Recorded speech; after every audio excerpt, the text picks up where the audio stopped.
Check. Stop talking for a minute, okay? Mm-hmm. Oh, every weekday afternoon, 5:45 on that. Well, it's coming through, but it sounds kind of wonky, your internet.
Isn't it about time for somebody's favorite radio program? Yeah! 97.3 ESPN presents The Sports Bash with Mike Gill. When I'm driving, I got a guy on the radio who talks to me. I can't see him, but he talks to me. Now, live from inside the Ocean Casino Resort Studio, here's Mike Gill.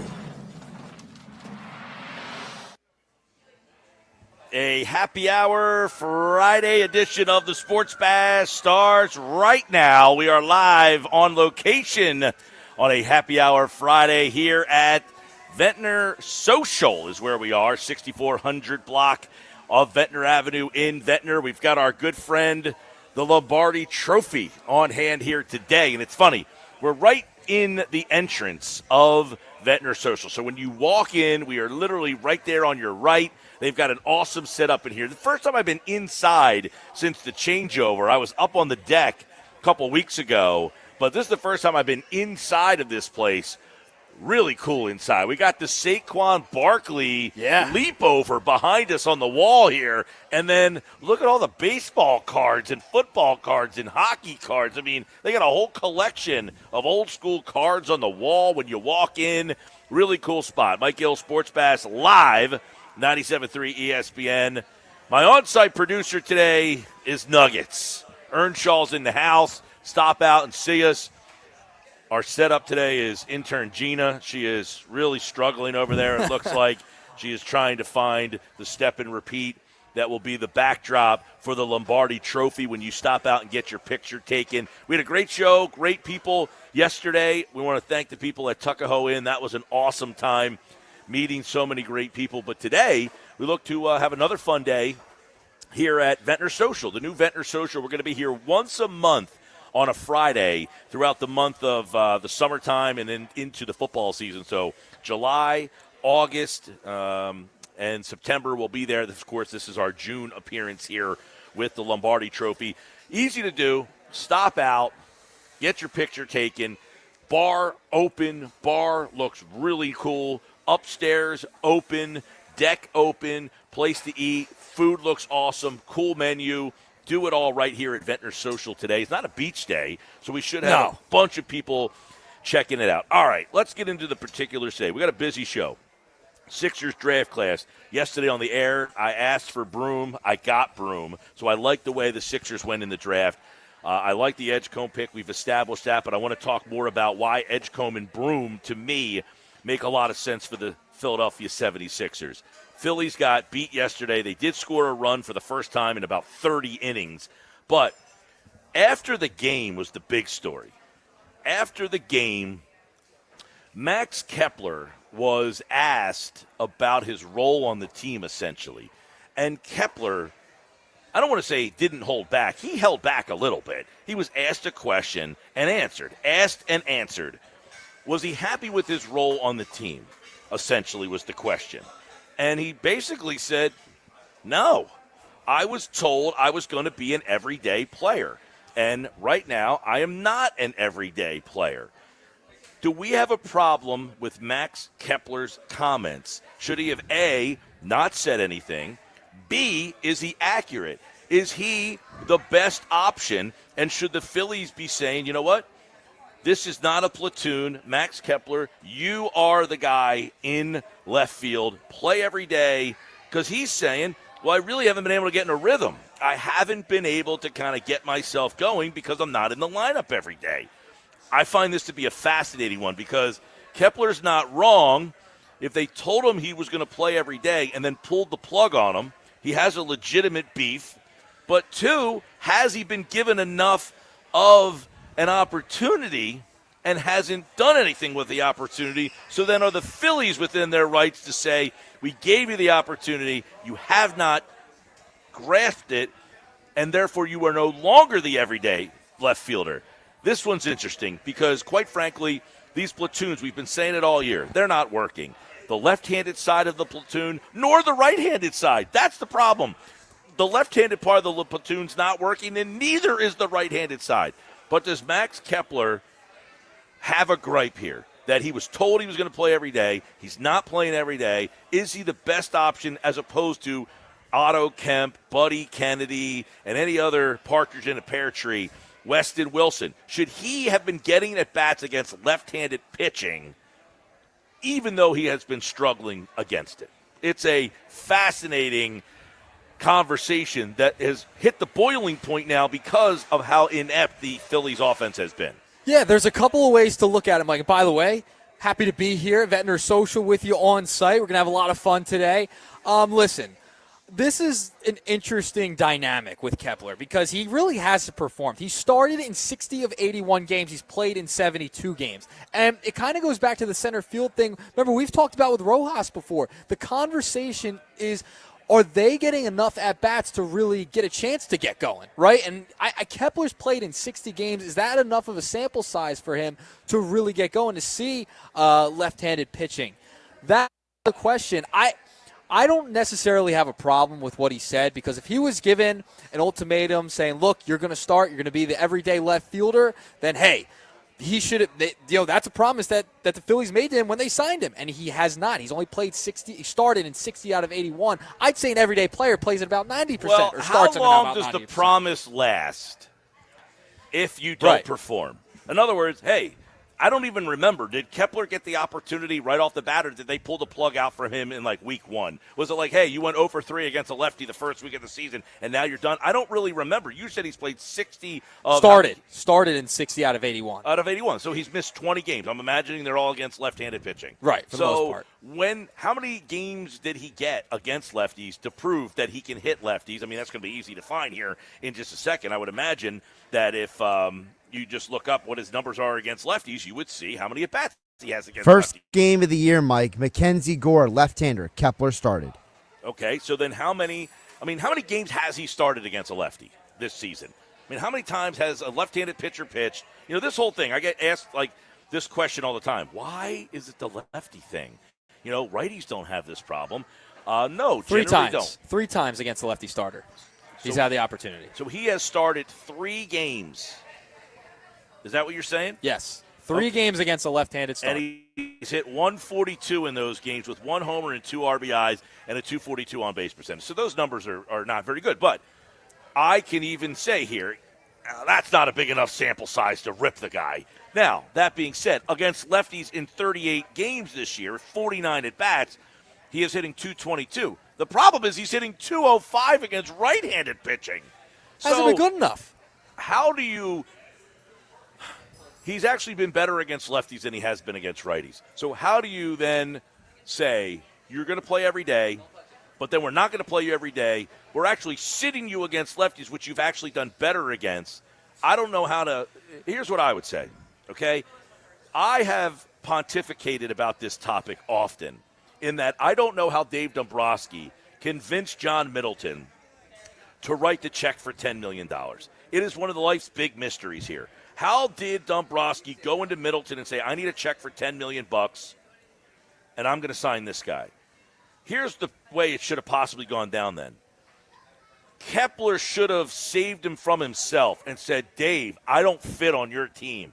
I'm going to pass. Instead, he took the $10 million, so now you reap what you sow. Yeah, it made no sense when they signed Max Kepler. That's the problem. He does not fit on this ball club. They didn't need another left-handed bat. We've been screaming for another right-handed bat for this team for two and a half seasons now. Yeah.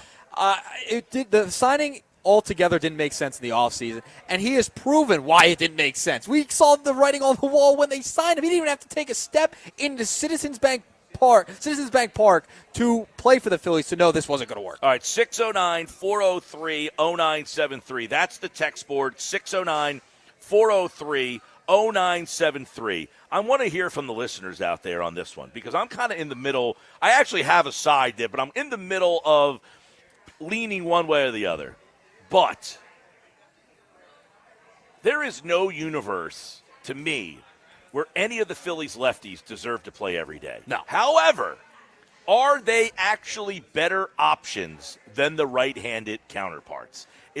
That is the question. Is Kepler a better option, even as a 222 hitter against lefties? Is he a better option than Otto Kemp playing left field? He's a better defensive player. He's offering more power right now. He can hit the ball over the fence. I think he has the second most home runs on the team. So does Max Kepler, and we know Brandon Marsh has struggled against lefties, but does Marsh have an argument to say, I offer more against lefties than Johan Rojas does? Now, Rojas is hitting a slightly higher batting average. I think the last I looked, he was at 232 against lefties, and I think Marsh was maybe 220. Maybe I think one was like 232 and the other one was 231. Negligible. Right around the same area, though. Right. I say mean, the least. So do these lefties have an argument to say I haven't been given the opportunity to play every day, and the right-handed option is not getting the job done, so why not just play me every day? Yeah, it's interesting. I mean, if you look at the platoon splits for Otto Kemp, I mean, he's batting .238 against righties. He's got a very 250 small against lefties. sample size. Yeah, well, that's 46 ABs against righties, 19 against lefties at this point. So it's a very small sample size, but Kepler, you've seen more out of him. Overall, your center field and left field options are a problem. That's the overarching everybody knows issue. that. Everybody knows that. That's why they have to add a deadline. That's the whole point, because they're not good enough. Yeah, well, that has been revisited since 2022. They Right. need an option out there. The question is, does Kepler have a point? In other words, is he right by saying they promised me to play every day? I'm not playing every day. And I guess the rationale would be I'm the best option. I'm better than Otto. Like, this is a guy in Max Kepler who had 36 home runs one year. He's not some schleprock who was playing AAA What, baseball. 6 years ago? That's 6 years ago, though? You're not letting me finish my point here. I had He to jump has a resume. You had to jump in, but it was a poor jump in, because I'll tell you why. If I'm Max Kepler, I'm saying I've been a 10-year major leaguer. I have a resume. You are taking at bats from me and giving them to some 25-year-old 4A player who has no home runs so far? Like, at least I'm giving you something. I'm providing some power for this lineup. What is Otto Kemp giving you? A couple of bleeders? Here's the thing, right, with Kepler. Kepler's giving you a little bit of power. He has not lived up to the $10 million price tag. No, he's not. At all. You're saying he's giving you a little bit of power. He has the second most home runs on the team. So if you're saying he's giving you a little bit of power. But the batting average doesn't show that, and they won't play him every day. That's the problem. But that's not the point. The point is, does he have a point? Absolutely has a point. He Okay, absolutely but has that's a the point. question. You're saying, well, they're not playing him every day. That's why he's complaining. He's saying, you signed me and told me I'm going to play every day. My point is, does he have a point in saying, I have the second most home runs on a team that can't hit home runs, and you're sitting me for two 4A players? Why is Weston Wilson getting at bats over me? Why is Otto Kemp getting at bats over me? Does he have a valid point on that? If I can just jump in, he has a valid point, yes. But he's now making it worse by telling the media that. If you have a problem, talk to the GM, talk to the manager. Don't talk to the media. Well, I would agree with that. I don't think he should have came Right, out and said and what said he it said. publicly. But he did get asked a question, and he answered the question. Yeah, but you just said, Mike, you just said he's a 10-year veteran. As a 10-year veteran, you should know better. Maybe, but he got asked a question and he answered the question. Now, I didn't. He could have deflected it, though. I want to get the actual quote. Here's and see the what he actual said. quote. He says, quote, "The biggest challenge for me is not playing routinely. That's Okay, so the let biggest me- challenge." Let me stop right there. The biggest challenge for me is not playing routinely. So that's not him really saying. Go ahead, finish up. So then the next part is Matt Gelb from The Athletic writes, Kepler went on to say he was under the impression he would be getting more playing time regularly. Then the quote is from Kepler, quote, "Yeah, I was told I was going to be the starting left fielder," unquote. Okay. So he says, read that first sentence again. The top part. Yeah, the first sentence. So the initial quote is, "The biggest challenge for me is not playing routinely. That's right the there. biggest challenge." That right there. He said the biggest challenge for me is not playing routinely. So that's fair. That's a fair answer. Hey, I don't even know what the question was. What made him answer to that? Well, Kepler. but So Kepler was asked after the game about the team's struggles offensively. Okay, Max, what do you think about the team's struggles offensively? Well, for me, not batting routinely has been a bit of a challenge. That's a completely fair answer to say, listen, it's hard to kind of get a groove on when I'm not playing every day. Now, the part that rankles some feathers, I think, a little bit is that he then goes and says, I was promised that I was going to play, Correct. I was under the impression. Did he say promise or I was under the impression? The literal quote is, "I was told I was going to be the starting left fielder," unquote. Okay, so I was told I was going to be the starting left fielder, and now they're basically saying that I'm not an everyday left fielder. I'm basically in a platoon. So he was under the impression that he was not going to be platooned. He was going to be the starting left fielder. He was going to play every day. He was going to be an everyday type That's of player. what Dave Dombrowski said when they signed him. So is Dave Dombrowski in a Daryl Morey type of situation where James Harden called him a liar? Is Kepler calling Dombrowski a liar without just saying he's a liar? Sounds like it. That's essentially what I'm looking at right here. What I would like to do is go back to the Dave Dombrowski audio back when they signed him, because I'm pretty sure he did indicate, no, we look at Max as an everyday player. And that's when we were like, what? When they signed this guy, it was perplexing. What are they signing Max Kepler for? Not one person on planet Earth was like, that's a smart move by the Phillies. And then they platoon him anyway. And that's the whole issue. Then they platoon him anyway.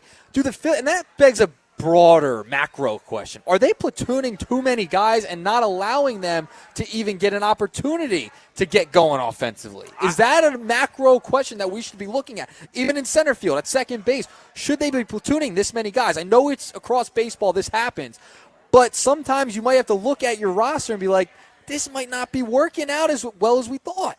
Well, listen, I know this. The Phillies signed this guy, and nobody thought it was a fit. No. So, and I half joke when I say Kepler should have looked at this lineup and this roster and said, where do I fit in on this team? He was looking at the dollar sign. Exactly. Clearly. So, exactly. When you make the decision to take the $10 million, and then you said, you had to have seen, it's like Ace Bailey. Ace Bailey, I can't believe I'm going to give Ace Bailey an Ace Bailey comp?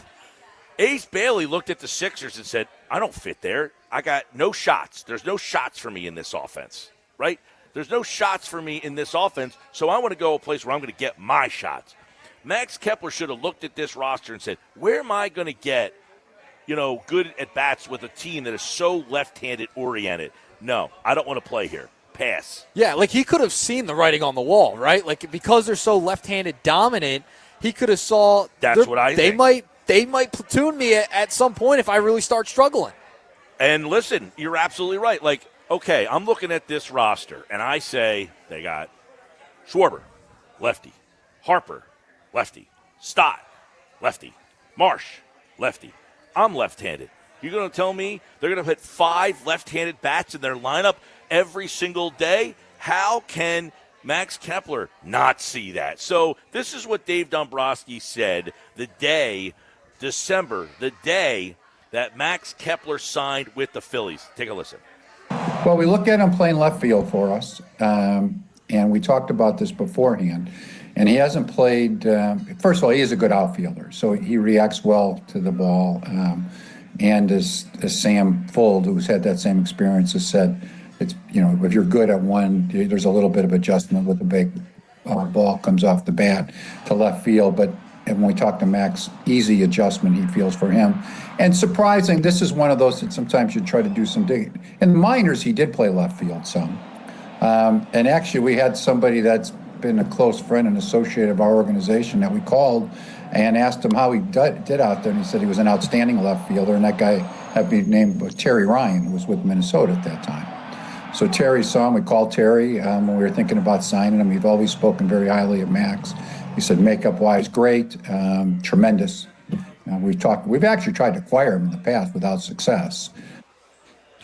Well, he did not say in any part there where he was going to be our everyday left fielder. No. He said we look at him as a left fielder, meaning if you listen to that whole, lengthy part at the end there, he was justifying him playing left field because he had been a right fielder. Not that he's going to be an everyday left fielder. Was that I didn't strategic? Hear that there. Was that strategic by Dombrowski? Now, that doesn't mean he didn't tell him behind closed doors. That's what I mean. I'm just saying. I think a lot of people go back to the day Dombrowski spoke, and I was one of them. I thought he made the inference that he's going to be our left fielder. Now, you could take from that by him saying we see him as our left fielder, that he's the everyday left fielder. That would be semantics. Yeah, I mean, at this point with Kepler, it's like, what did he say behind closed doors? He didn't specifically say every day to the media. So was that a strategic way of talking and kind of branding it to everybody that, he's going to be our left fielder, but if you start struggling, we're going to put a right-handed bat out there, whether it's Buddy Kennedy or Weston. Well, let me ask you. I feel for the guy a little bit in that he does have some sort of resume. You signed me for $10 million. Yep. You thought that I was a somebody, and now you're playing Buddy Kennedy over me? Come on, dude. I mean, no offense to Buddy a or 4A Weston player. or Otto Kemp, who stinks, by the way, as well. I mean, everybody gets excited about the new, he had great numbers in AAA. His AAA numbers were awesome. His Major League numbers, they stink. All right? So if I'm Max Kepler, yes, I'm probably saying, this is like you're the senior in high school and you've had a good career, and then there's a freshman that comes in, and the coach is enamored with the freshman, so he plays the freshman, and you're like, I just played 3 years and gave you good ball, and you're playing a freshman over me? This is what the Phillies are essentially doing. Kepler's the senior who's getting usurped because one of the families donates to the high school. Yeah, at this point. That's what's happening right now. And listen, are you going to sit here, anybody out there, and say, and I'm not even a Max Kepler guy. I personally don't think he's. But he has a point. I say he has a point. He has a point. That's what I'm saying. Kepler has a point. I'm just not sure that it's won me over enough to say I'd play him every single day. Because you look at the numbers, it's like, he hasn't really shown that he's an everyday guy this year, right? Like, the numbers aren't there. Yeah, he's hit a couple home runs, sure. But overall, I'm sitting here, I'm like, I look at the other numbers, the slug, the on base, it's just not there. Yeah. But you're not getting anything out of the righties either. That's the problem. So, we're going to get Mike McGarry's take on this. We've got a busy show. Mike McGarry from the Press of Atlantic City. Bob Wankel, by the way, a Mike and Bob Friday baseball chat. 5 o'clock tonight. Bob had to reshift some things. He is going to join us at 5 o'clock tonight. So the Mike and Bob Friday baseball chat is going to be at 5 o'clock tonight. Plus, we're going to talk to John Hollinger on the Sixers draft class and the big picture in the East, what he would have done with Embiid, all that stuff. That's coming up tonight on the Sports Bash. We are just getting started at Ventnor Social, and already people getting their picture taken with the old Lombardi trophy. It's sitting right to my right. When you walk in, you will see the beautiful sight of the Lombardi trophy. All right, that's all coming up today live. Stop out, get your picture taken. Come on out and see us. We're here till 6. The Sports Bash live on location here on 97.3 ESPN. When we come back, does Mike McGarry from the Press of Atlantic City think Max Kepler has a point here? And would he play him every day? Would he, in fact, say, Max, you're right. We promised you. We didn't live up to our promise. Our other options stink. You're the guy now. Prove us wrong. That's next. This is the Sports Bash on 97.3 ESPN.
Yeah, but you were told you were going to be the everyday left fielder with the understanding that you would produce. And when you don't produce, they have to make adjustments. Correct. And sometimes that is a platoon and less playing time. You still, unless you have a $300 million contract, you still have to earn your playing time. The manager has a obligation to try to win that night's game. And when you're hitting 2-0 something and struggling against lefties, he's got to make adjustments. So if you want to play every day like you were told, then you still have to produce. That was Jim Salisbury on the Philly Show podcast. So this is an interesting dynamic here. Kepler gets signed. He's told he's going to be the everyday left fielder. He essentially started 3 games against lefties this year. So did the Phillies lie to him? Does he have a point? And is he even a better option as the lefty over the right-handed options? I think that's another question here. One guy can answer that question. It's Mike McGarry from the Press of Atlantic City, pressofac.com. I know you have this answer, Mike. Does Kepler have a point here that if he was told that he would be the left fielder, he has started against lefties 3 times this year. So does he have a point?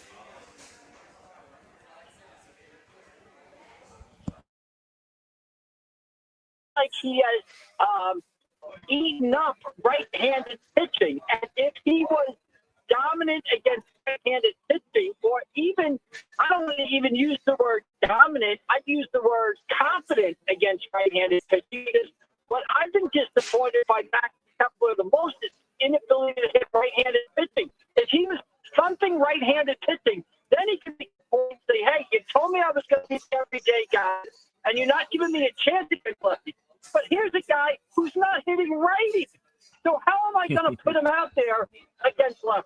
He's actually, Mike, been better against lefties, 222, than he is against righties, 209. So I guess the question then is this. You're right about that. He's not hitting righties, so then how do I trust you against lefties? Well, I haven't been given the chance against lefties. Well, you're not hitting righties. It's like who comes first, the chicken or the egg? But is playing Kepler, a veteran player with a track record, a better option than the right-handed options the Phillies actually have? Against left-handed pitching, or yes, against left-handed pitching, because obviously against righties, you know, he's playing and he's not hitting righties either. By the way, 209. 209 against righties. I mean, look, if you're gonna mouth off about playing time, at least be 210 or something like that. He's hitting 209. Right now, he is not a better option against lefties than the righties that they have. If he was, they would be playing him. To me, Max Kepler's a disappointment. And Mike, it really hit home for me last weekend. I think it was that Saturday game that they lost to the Mets. He came up against a right-handed pitcher. I think he was down 3 runs. Guys are on base. That's an opportunity where Max Kepler's got to hit the ball over the fence or hit the ball in the gap and get a big hit. And then he can start building some momentum right there. But right now, he's not performing. And to be, saying, I was not that I was lied to or there's miscommunication here, it's not a great look. And it's not a great look for the team when you have your right fielder. He gets benched for a game because he mouths off to the manager. And now you got your left fielder kind of, arguing with management a little bit. Not a great look for your Philadelphia Phillies. So Mike McGarry from the Press of Atlantic City is with us here. That's an interesting point here. So is Thompson at a spot here where he's got to use these platoons, or does he not have an option here? Could he just say, you know what, let's just play Marsh every day, the heck with Rojas. Let's play Kepler every day, the heck with Rojas. Or basically they look at the numbers, the organization, and say, no, let's stick with the righty-lefty thing, because this seemingly is going on all over baseball where you got platoons all over the place here. Should the Phillies just break from what most people are doing and saying the heck with the numbers? Well, Mike, I am sure that Rob Thompson would like to come out every day and put the same 9 guys in the lineup and have the same 9 guys in the same order and watch that lineup go out and put 6-7 runs a game up there and deal with it and deal with that. But that is not what has happened. He's almost been forced into a platoon. You want to give the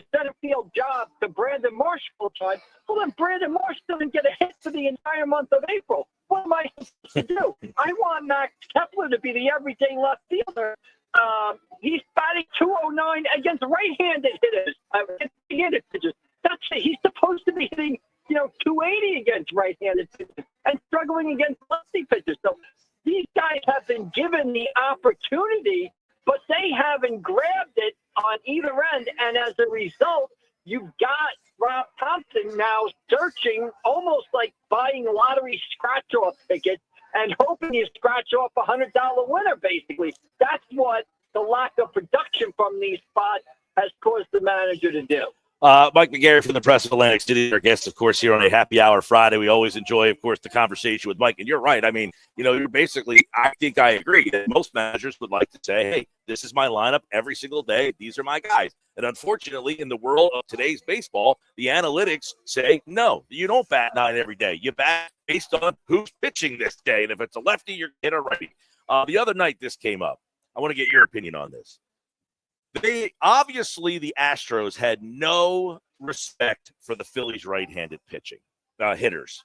They threw lefty after lefty after lefty to the point where you now have Johan Rojas come to the plate against a left-handed pitcher. You have Buddy Kennedy come to the plate against a right-handed pitcher. I don't know of one team in baseball that would ever hit a lefty as a pinch hitter against a left-handed pitcher. But should the Phillies have done it? With the lefties, if Bryce Harper was on the bench and was healthy and you want to bring him out against lefty, fine. You bring Kyle Schwarber off the bench and have him against the lefty. But with the lefties that the Phillies have, you can't send Brandon Marsh up there to pinch hit. You can't send Kepler up there to pinch hit. They've been given a sample size here, and they just haven't come through. Now, Marsh has been better recently, and he's been able to get some hits off lefties, so we'll see how that unfolds. But it kind of, the situation is, and I hate this answer, it kind of is what it is right now. And I don't know how you're going to fix it, because I don't see that right-handed bat out there can really, really make a difference. I think you're going to add a right-handed bat at the trade deadline, but I don't think you're going to add a guy that's going to have, a night and death type of impact. Well, and then the follow-up question would be, I don't know the answer to this. We looked it up yesterday. The AI-generated bots found that it has happened 0 times, but I can't imagine one team in Major League Baseball that would because this came up the other day. Thompson's asked, did you think about hitting for Rojas? And he said, no, I didn't. And people said, well, how could you not think for hitting for Ross? I said, well, he said he didn't think about hitting for Ross, but he really did think about hitting for Ross. And then he looked down the bench and said, I have 3 lousy options. Not one team, Mike, not one team, agree or disagree, would pinch hit a left-handed hitter against a left-handed pitcher, unless it's your scenario where Kyle Schwarber's not playing that day or Harper's not. But you're never going to pinch hit the left-handed bat in the platoon against a left-handed pitcher. Absolutely. No team in baseball is going to do that. No team in baseball is going to, go get your normal, everyday, average major left-hander and bring him off the bench in place of a right-hander to face a tough left-handed reliever. That is not happening. Not happening. I would agree with that. So gets us back to square one here of the Phillies right-handed lineup. If you're never going to hit for those guys, because if another team has a left pitcher, you're not going to pinch hit for the righties. I think what we're getting at here is they need to, at the very least, upgrade the right-handed players in these platoons. Are they okay with the left-handed side of these platoons?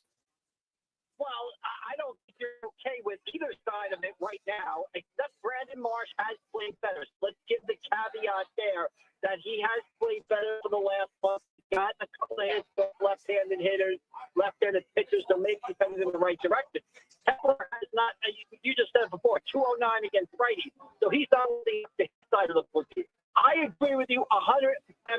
When they throw that righty lineup out, and you're looking at, I think the order was you got out, captain left, Buddy at first base, Johan Rojas in center field. That's a little bit of a tough right-handed, order right there. There's not a lot of thump in that lineup right there when you pull that right-handed lineup out there. So if you want to go into a platoon, you've got to try to improve on the right-handed side. And I don't know, Mike, if guys are going to be out there. I think what you're going to be doing is you're going to get a guy like Austin Hayes, probably, a guy like you got last year, and you're going to hope that he hits this year instead of Austin Hayes, who came here and got sick and was injured and didn't really perform all that well. That's the type of guy I think is available out there. And I don't know how much of a difference maker that guy's going to be, especially you need it from the left-handed guys. They're the guys in the platoon that are going to get the majority of the playing time. They're the guys, there's more right-handed pitchers than left-handed pitchers. You're going to see more righties, lefties. If the lefties were hitting the ball, if Marsh had hit the ball like he had all season, the way he hit the last couple of weeks, if Kepler was hitting righties at like 280 and had 15 home runs at this point, we wouldn't be obsessing that much about the other side of the platoon. The problem is the lefties haven't got it done, and you just don't have the personnel on the right-handed side of the platoon to sort of make up for. Mike McGarry from the Press of Atlantic City. It's amazing. One happy hour Friday, it's happy. The other Friday, it's miserable. And right now, that might have been the worst stretch of offensive baseball, 3 games anyway, that we've seen in quite some time. A very eye-opening performance, getting one run. And I'll tell you what the story there, Mike, was. Lefties. Teams that have lefties. The Astros could be a TBC series. The Dodgers have a left-handed closer. When these teams, if I'm trying to say, what would we do if we face the Phillies in the playoffs? We'll throw lefties, and they don't even have to be good lefties, Mike. They don't even have to be good lefties. They could just be the Tanner Banks of the world, and I think teams could be okay. Yeah, this team is definitely susceptible to left-handed pitching, and, you show that in Houston. But let's remember on Sunday night, they did score a rough up David Peterson of the Mets, who's a good left-handed pitcher, and they did rough him up. Ventnor Social got the big home run there. So the right-handed guys off the bench did something there. Was that the anomaly? And what we saw in Houston is the norm, or was the norm last Sunday against Peterson and the anomaly what we saw in Houston? The other thing, Mike, I think you hit it perfectly right there. This is just kind of baseball and how it works. Think about the New York Mets. They got swept by the Phillies. They dropped out of first place. They dropped 2 games to the Braves. The sky is falling in New York. All of a sudden, the Phillies goes down to Houston. They don't hit. The Mets win 2 in a row from the Braves. The Mets are back in first place. San Francisco Giants, they've signed members. They're about to make a run. Well, they just got swept by the Miami Marlins. So to a degree, all baseball teams kind of go through what the Phillies are going through right now, though not to the extreme that the Phillies are. And what worries me most about the Phillies is there's little signs of crack and frustration. The Castellanos incident was a crack, frustration. Matt Kepler talking after the game yesterday, a little bit of a crack, a little bit of frustration shown. You really haven't seen that from this team the past couple of years. You're starting to see it now, and I just wonder where it goes and what it means going forward. All right, Mike McGarry from the Press of Atlantic City. They're down in Atlanta. They're taking on the Braves. This Braves team has been kind of leaking oil. Now they got back into it. They're 37-43. Everybody seems to play them, trying to put the knockout blow. Mick Abel tonight, Mike. How big of a Friday night start down in Atlanta is for the young kid? Well, I think it's a big start because I think it could determine Mick Abel's future with the team right now. If he goes out there and kind of struggles again, I can see maybe Andrew Painter maybe coming up and replacing Mick Abel in the rotation and maybe Mick Abel going to the pulpit. If Mick Abel goes out there tonight and pitches like he did in his first couple of starts, not the last couple where he was bothered by the long ball, I think, then you might put the brakes on Painter a little bit. But if Mick Abel goes out and struggles tonight, for Painter, they said July-ish. Well, it's June 27th. What about as July-ish as you can be without it being July 1st? So it'd be interesting to see if Abel struggles to make this up a lot of home runs. Do we see Andrew Painter the next time this turns around? Do we see a little boost. So I think tonight's a little a key, kind of fork in the road start for McGable and the Phillies. All right, that's tonight. The Phillies and Braves, of course, all weekend long. And, of course, Monday, we're back with Mike McGarry from the Best of Atlantic City. These are fun, Mike. You get the Fridays. It's always feeling happy. And then you get the 3 games in Houston. And it brings us right back to all the bemoaning the fact that the team is just not good enough, even at 47-34, one of the best records in baseball. But the mirage that many Phillies fans see, it's almost night to night. It's so much fun and interesting to see a team like this. Mike, the Sixers ended up with DJ Edgecombe. Was that the right pick for Daryl Morey? No one knows how this guy's going to work out. Again, I said it on Monday or Wednesday. I stand by it. I think they should have traded down in the pick. I think they're in our team, especially with what's going on with the rest of the Eastern Conference. So to get this guy in here, I don't know how much he's going to help next year. I don't know what he means to be down the road. I would have rather traded the pick to get some assets in here that can help you win next year. The one thing that concerned me, Mike, is, I listened to Daryl Morey's press conference after the draft, and they said, well, we hope that Joel Embiid is going to be ready around camp time. That kind of worries me a little bit. They didn't say he will be ready for camp. They didn't say he won't be ready for camp. They said he will be ready around camp time. I don't know what around camp time means, but, that sort of set my alarm buzzer off right there, just that sort of phrasing, basically. All right, Sports Bash Live, 97.3 ESPN. Mike McGarry will be back on Monday after the Phillies Braves series. We'll recap it all right here on the Sports Bash. Thanks, Mike. All right, Mike. I bet you the Phillies get more than one run in Atlanta, so we'll go with that. We'll see who's tonight. It is Bryce Elder throwing for the Braves tonight, and they'll throw Mick Gable. All right, Monday right here on the Sports Bash Live. We are at Ventnor Social. Stop on in, get your picture taken with the Super Bowl trophy. The Lombardi trophy is here. The faces of the people when they walk in and see that the trophy is sitting right in the doorway of Ventnor Social. Is pretty cool, right? By the way, our buddy John Marks from Philly with John Marks on the PHLY YouTube channel says Kepler hasn't had 500 at-bats in a season since 2019. This season is on par with his normal usage. The idea that he's struggling because of a lack of playing time is laughable. He sucks. Own it. Don't blame the Phillies. What I would say is, John, you're right about that. His best season, though, was in 2019 when he got to play at 36 home runs that year. But you're right. They're on par to where he's at. So for the people screaming they haven't given him a shot, he doesn't deserve a shot. Let's be honest with ourselves. 3 starts against lefties was 3 too many. The guy didn't deserve the opportunity to be the everyday left fielder on this team. I don't know where the Phillies, and I blame the Phillies for this. I blame the Phillies. Max Kepler had no role, no fit on this team. There was no reason to sign him, and now you got this happening because you signed a guy who did not fit on this roster. I'm Mike Gill. This is the Sports Bash. Nuggets is working on the Nuggets for later on today, but we're at Ventnor Social. We're going to get some social media reels out there to show you what it looks like inside of here. Look at the picture. Saquon Barkley. Man. Can I get my picture with him jumping over me? Can we do that too? More Sports Bash coming up, 97.3 ESPN.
All right, Sports Bash is live at Ventnor Social today. Stop on out. A lot of people already coming out and saying hello. I love the people who just stopped out. Eagles hats, Eagles tees, came in, picture, kept on doing their walk for this Friday afternoon. VJ Edgecombe, he learned the Go Birds is basically a greeting in Philadelphia. He said it in his press conference today. He's already learned the lingo. So it's Go Birds all year round. It Mike is, Gill. of course. You know, the one thing that's funny is like you might have like an Eagles T-shirt on. This happened to be randomly a bunch of times, but I was just out the other day, and I keep forgetting, like I have an Eagles shirt on, and you're just walking, and the people are like, Go Birds. It's the lingo. That's how you say hello around these parts. Live at Ventnor Social till 6. Come on out, get your picture taken with the Lombardi Trophy.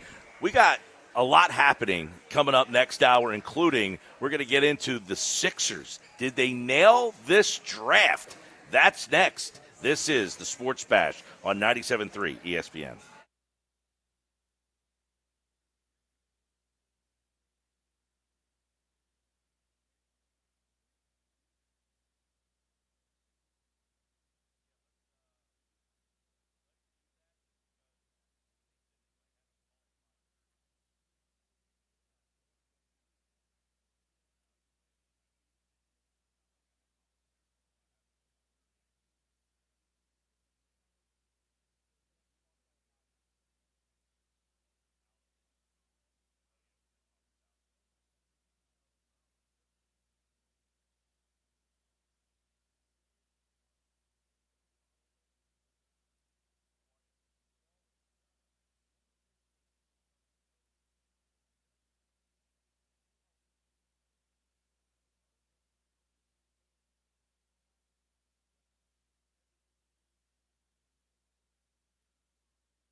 This is the Sports Bash with Mike Gill on 97.3 ESPN and the 97.3 ESPN free mobile app.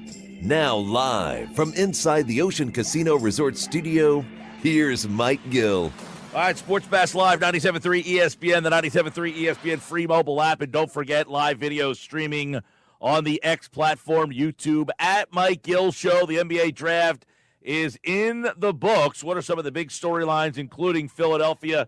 They don't make any moves. They make their pick at 3-35. It was a quiet night for Daryl Morey, and the Athletics' John Hollinger set to join us here on the Sports Bash is a safe night for the Sixers. We'll take a look at that right now as John Hollinger from the Athletic joins us here on the Sports Bash on this Happy Hour Friday. And John, you guys wrote about it over at the Athletic. Everybody was wondering, would this be a busy night for Daryl Morey? They're kind of an interesting team in the way that they are situated right now with two high-priced stars often injured in a league that seems to be changing right before their very eyes. But they were safe. Pick 3-35. They made them both. Was that a surprise that Daryl Morey wasn't more active? It did not surprise me. He did what I thought he would do. He shopped around the picks, saw what their value was, saw that he wasn't going to be able to club somebody over the head in a trade for him, and so he just went ahead and made the pick. I mean, I had VJ Edgecombe as the third best player in this draft. The first two guys were gone, and he took the best player available. And I think VJ Edgecombe really fits there, too. I mean, the team was so glaringly unathletic last year, and he's definitely going to fix that. Yeah, you talk about how unathletic they were, but it's interesting. They got Maxey, a very athletic player, not to mention a joy to watch. They get McCain last year, another joy to watch. Now they get Edgecombe. Quentin Grimes is also a guy they probably want to bring back. How do you see that, foursome of guards in the game that we're seeing today? We watched what Indiana and Oklahoma just brought to the finals. Has that, watching those two teams' rosters, changed how teams view building their roster? I think the only thing that changes is maybe moving teams a little bit away from sort of the top-heavy construction that Philly went to last year with the three guys on max deals and then a bunch of low-paid guys around them. I think OKC and Indiana both showed that if you go 8-9 deep, and actually Minnesota too showed this, that, yeah, you still need stars in this league, but if you set yourself up where you can have 8 or 9 guys you can really count on in a playoff game, that you can wear the opponent out pretty consistently. John Hollinger is our guest from The Athletic here. You mentioned VJ Edgecombe, his athleticism, something that the Sixers kind of lacked. And, he's an interesting fit here. And it's always the wild card with the Sixers, John, right? I mean, if Embiid's healthy, if Paul George is healthy, if they're healthy with what they have, Maxey, McCain, now Edgecombe, with a healthy Embiid and George. We just watched these playoffs. Indiana, obviously, sadly will be without Halliburton, Tatum for most of the season for Boston. If the Sixers catch a little lightning in the bottle, what is their ceiling? Yeah, I mean, there's definitely an opening in the Eastern Conference, and I think Philly isn't the only team that senses that. Certainly Atlanta is looking at that. Detroit is looking at that because of the three Achilles injuries, right? They took out Damian Lillard, Tyrese Halliburton, and Jason Tatum. So you have Milwaukee taking a step back this year, Boston taking a step back this year, and Indiana doing the same. I think the issue for Philly is still, what are they going to do with the 3 and 4? What do they do with those positions kind of between Maxey, Grimes, and Embiid? If Paul George is healthy and plays well, that's great. They got one of them solved. They still need a power forward. They still need front court depth. I think Janai Broom will help with that. I think he's an NBA player. I thought that was good value at 35. But they still, last year, I mean, you could see like the depth pieces just weren't good enough when injuries hit. They have to account for the fact that Embiid and George are not going to play all 82, even if they're ready for the playoffs. So, yeah, the Sixers still have work to do, and there's taxes and aprons they have to deal with. But I think it's a good start to their offseason. Yeah, John Hollinger's with us from The Athletic. They had great coverage of this NBA draft and, of course, the offseason. Masai Ujiri separates with the Toronto Raptors, so the East is really changing right before our very eyes. Right now, no Halliburton, no Tatum. The bane is now in Orlando. Cleveland was the number 1 seed last year. How do you kind of see what the Eastern Conference is ahead of free agency? I think it's Cleveland, and they have to be the favorite, despite how their playoffs went. They were injured in the playoffs last year. But they had, on paper, they have the most talent. They won 64 games last year. They're all coming back, it seems. Then you get into more question marks. New York certainly is going to be a force to deal with, I think.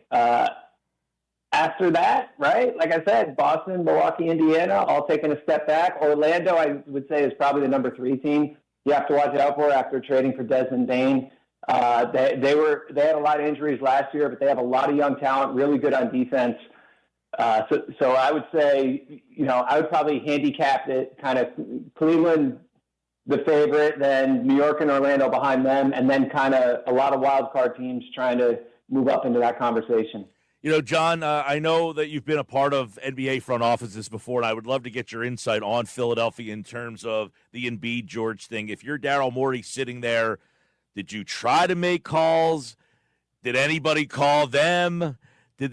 Was there any thought in your mind, we've got to start over with this Embiid thing and George, this didn't work? Or do you look at this and said, look, we committed to this George Embiid thing last year. It never materialized. Let's give it another shot. How does that conversation go down? I just think it's so expensive to get off of that money they owe them that the only realistic pathway is to forge ahead. And it's almost like you're operating on 2 timelines now where you're saying if we can compete with Embiid and George, great. If not, let's at least keep building around Maxey, McCain, Edgecombe, maybe Grimes, maybe 1 or 2 of these other guys, so that when the Embiid and George contracts come off the books, we're ready to roll. It's funny because a lot of people look at the 3rd pick and Ace Bailey's name came up originally, John. Without all the distractions around Ace, and he doesn't even seem like he wants to be where he's at currently, if those distractions did not exist, would Philadelphia have been more interested in Bailey as a fit? Or even if the distractions are not there, do you think Edgecombe was the better fit for Philadelphia? I mean, I think Edgecombe's just a better player, and so the draft to me is a talent grab more than anything else. You can always make trades later, but you only get one chance to get talent to use in a trade or to set up other trades. I mean, if Philly has the problem of too many good guards, that's easily solvable in the trade market. Yeah. I just Bailey probably fit their current roster a little better because he's a forward, and that's where Philly is weakest. But I just looking ahead down the road, Edgecombe, I mean, he's the guy everyone compares him to Victor Oladipo as kind of an athletic scoring guard who can defend his position. And I just didn't know what you're going to get from Ace Bailey. Yeah.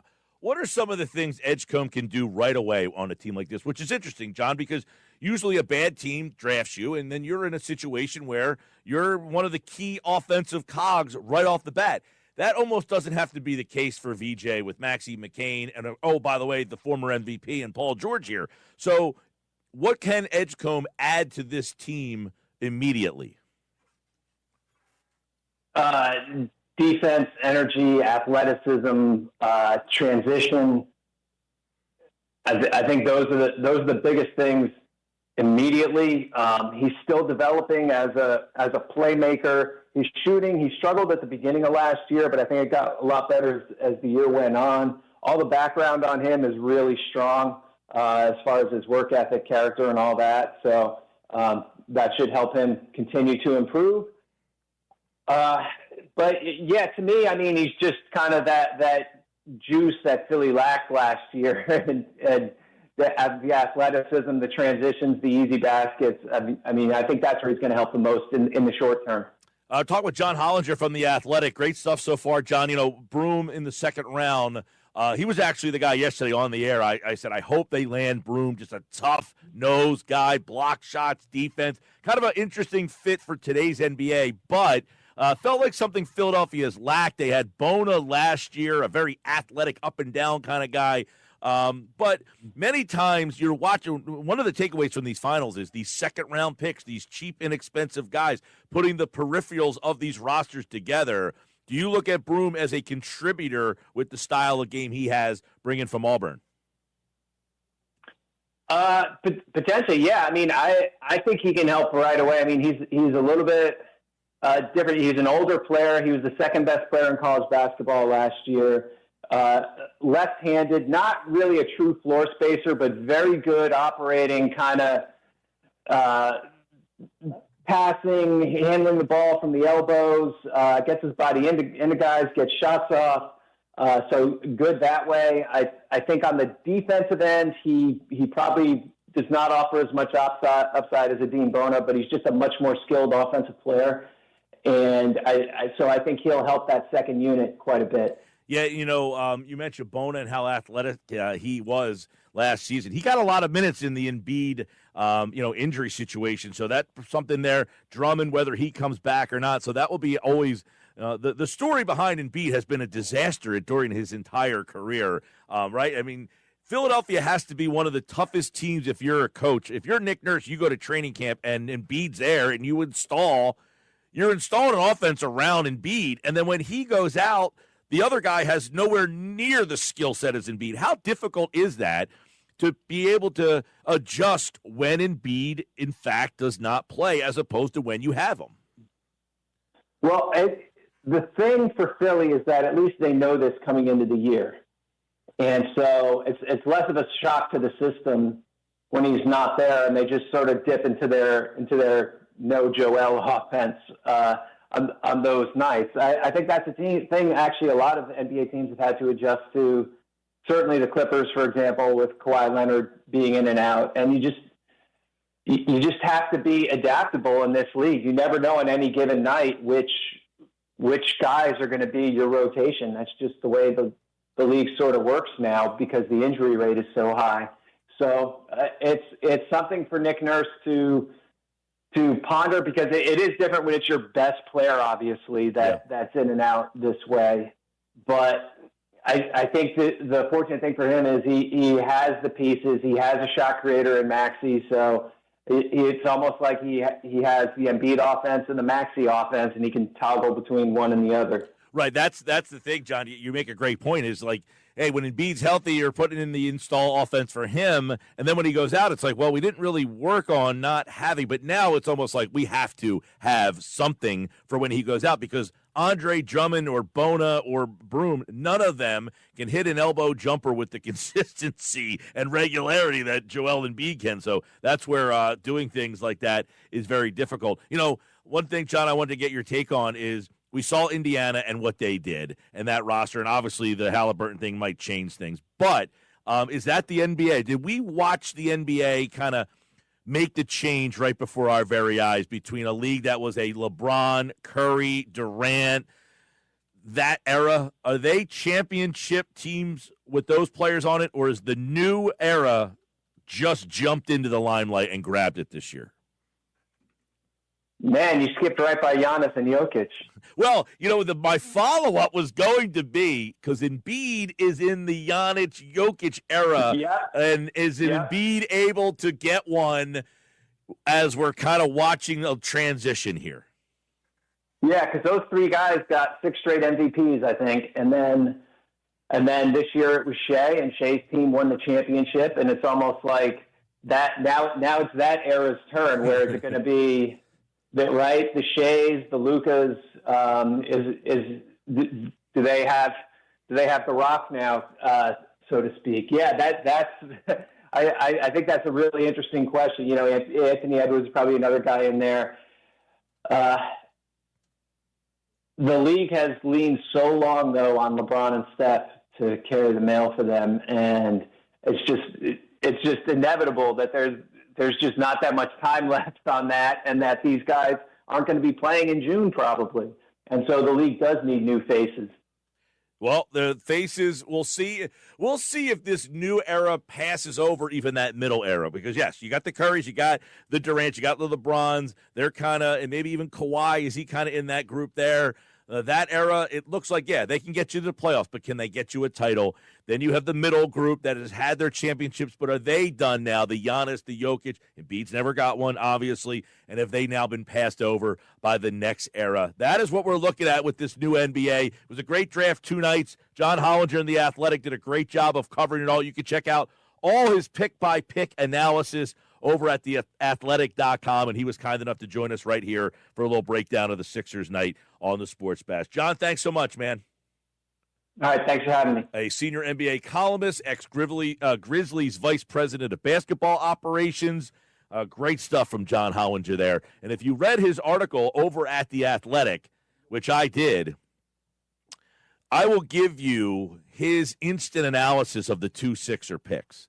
At pick 3, he says, not a shock to me that Philadelphia kept the pick, even after shopping it all over. That's just the way this front office operates.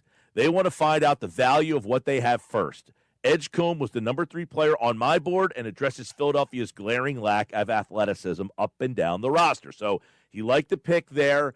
He had Edgecombe over Ace Bailey anyway, so not a big surprise for him that they ended up going with VJ Edgecombe. As for number 35, if you listened to yesterday's show, that was a name that I gave you guys to keep an eye on for them to take at number 35, and that was Jahani Broom, from Auburn. Now, he mentioned he's a little older, 22 years old, but 5 years of college, big-time shot blocker in college. We'll see if he does that in defense. But what John said is, I love this pick for Philadelphia. I had Broom as one of my top sleepers after an awesome senior season at Auburn, and he joins a team that is in win-now mode and doesn't need to roll the dice on long-term upside. If Andre Drummond doesn't come back, the lefty Broom likely will challenge Adem Bona for backup center minutes behind Joel Embiid. Good stuff from John Hollinger. We appreciate him being a part of the show here on the Sports Bash Live on 97.3 ESPN, the 97.3 ESPN free mobile app, and live video streaming on the X platform and on YouTube at Mike Gill Show. We got so much more for you to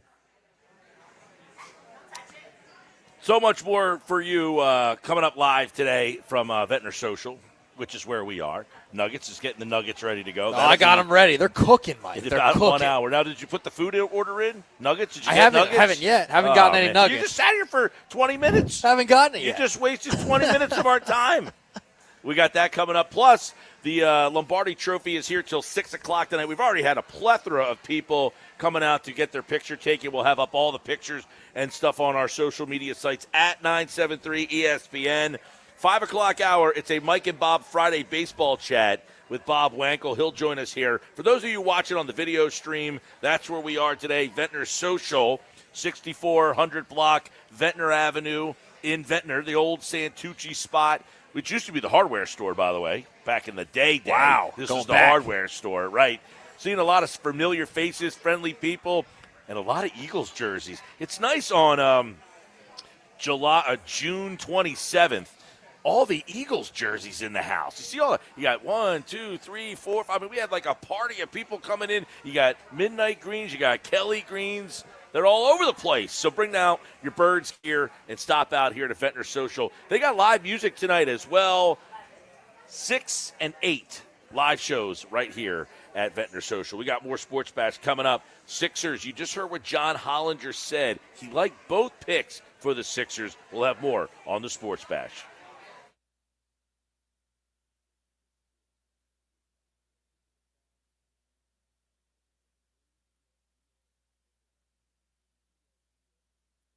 With GMF financing to qualified buyers excludes Traverse and Corvette excludes prior sales. Have you heard? Nobody beats a Bennett Chevy deal, and I mean nobody. All this month, Bennett Chevy is selling new Chevys at the GM supplier employee price. Plus, you keep all the rebates, saving you as much as 20% on your new Chevy. That's right, you keep all the rebates and you pay the same GM supplier employee price we pay. That's up to 20% in savings. And you can save even more with available 0% financing. Thinking about buying pre-owned? Well, again, nobody beats Ben at Chevy. Just bring us any clunker you can, and we'll give you a minimum $10,000 towards any pre-owned on our lot. Yes, I said a minimum 10 grand for your junk. Who else is going to make fantastic offers like Ben at Chevy? Nobody. That's who. Plus, you'll never experience any haggles or hassles or need to negotiate because our non-commissioned sales staff is paid on your satisfaction, not how much you spend. Together, let's drive. Ben at Chevy, Egg Harbor Township, and bennettchevy.com.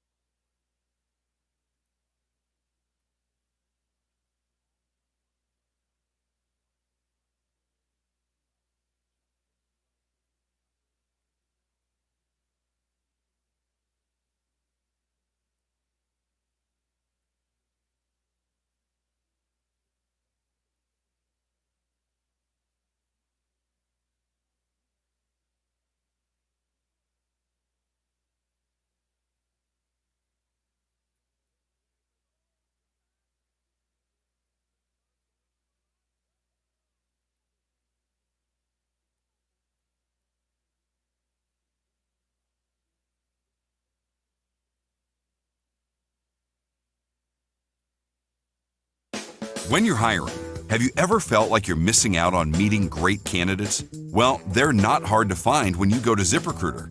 ZipRecruiter helps 10 million people with their job search every day. People who are actively looking for jobs like yours. So it's easy to find the right person fast.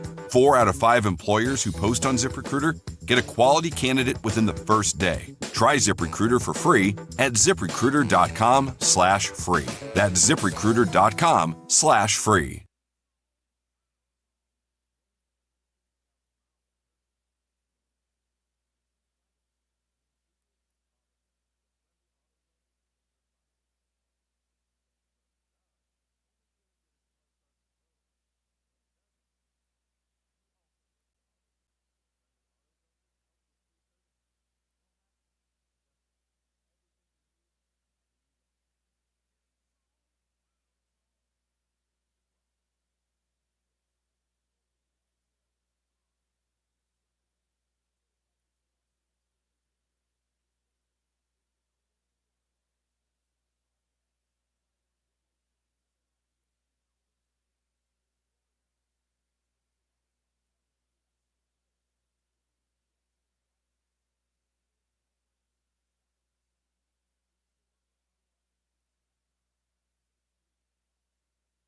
The summer clearance event is on at White Horse RV Center in Galloway and Williamstown. They are clearing inventory on the lot to make room for the incoming 2026s. Now's your chance to save big. Travel trailers, fifth wheels, toy haulers, and motorhomes are all priced to move. Whether you're camping with a family or escaping as a couple, we've got the perfect RV for your next adventure. Visit White Horse RV Center in Galloway or Williamstown or shop online at whitehorserv.com. White Horse RV, your RV adventure starts here.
The real team I'm keeping my eye on is the Philadelphia 76ers. It wasn't that long ago, right, that the Mavericks and the 76ers were kind of battling for the worst situation in the NBA. There was a, no, we just traded Luka. It's like, yeah, but all of our players are hurt all the time. Paul George has a podcast. And the 76ers, it's hard to rely on Joel Embiid and Paul George being healthy. But, like, if you get a normal year from Embiid, if you get 58 games and he's going to be able to play at 80% in the playoffs, right? You know, that's what he was for most of the last 5 to 7 years. That was Andre Snellings on ESPN Radio. He said one team to keep an eye on now is the Philadelphia 76ers. Is he right? Did last night and the night before change anybody's opinions of this team? You know, the East is so wide open. We just talked to John Hollinger, and he really liked what Philadelphia did, especially in round 2. He thought that was a home run pick, and he thought Edgecombe was the right pick at number 3, even with all the circus that happened with Ace Bailey. Paul Hudrick, we talked the other day. They end up with Broom in round 2. They get Edgecombe in round 1. They played it safe. Was the safe play the right play? Well, I think at number 3, Mike, it was the safe play, but it was also it was the correct play. And I still am going to keep saying this. I think people are vastly underselling the ceiling of VJ Edgecombe. Like, maybe you believe Ace Bailey has a higher ceiling. That's fine. That doesn't mean VJ Edgecombe doesn't have one, and that it's not a star level ceiling. Because I think it is. I think that then I would, like I said before. And I wrote about it. There's no point. Like, if you got a guy with a high ceiling, what's the point if he doesn't have what it takes to get to that ceiling? And I think Edgecombe is going to get the most possible out of his athletic potential. With Broom, I am just really fascinated by that pick. That one's the safer one because I believe Broom is just going to be a good NBA player. I don't know how good. I don't think he's going to be a star.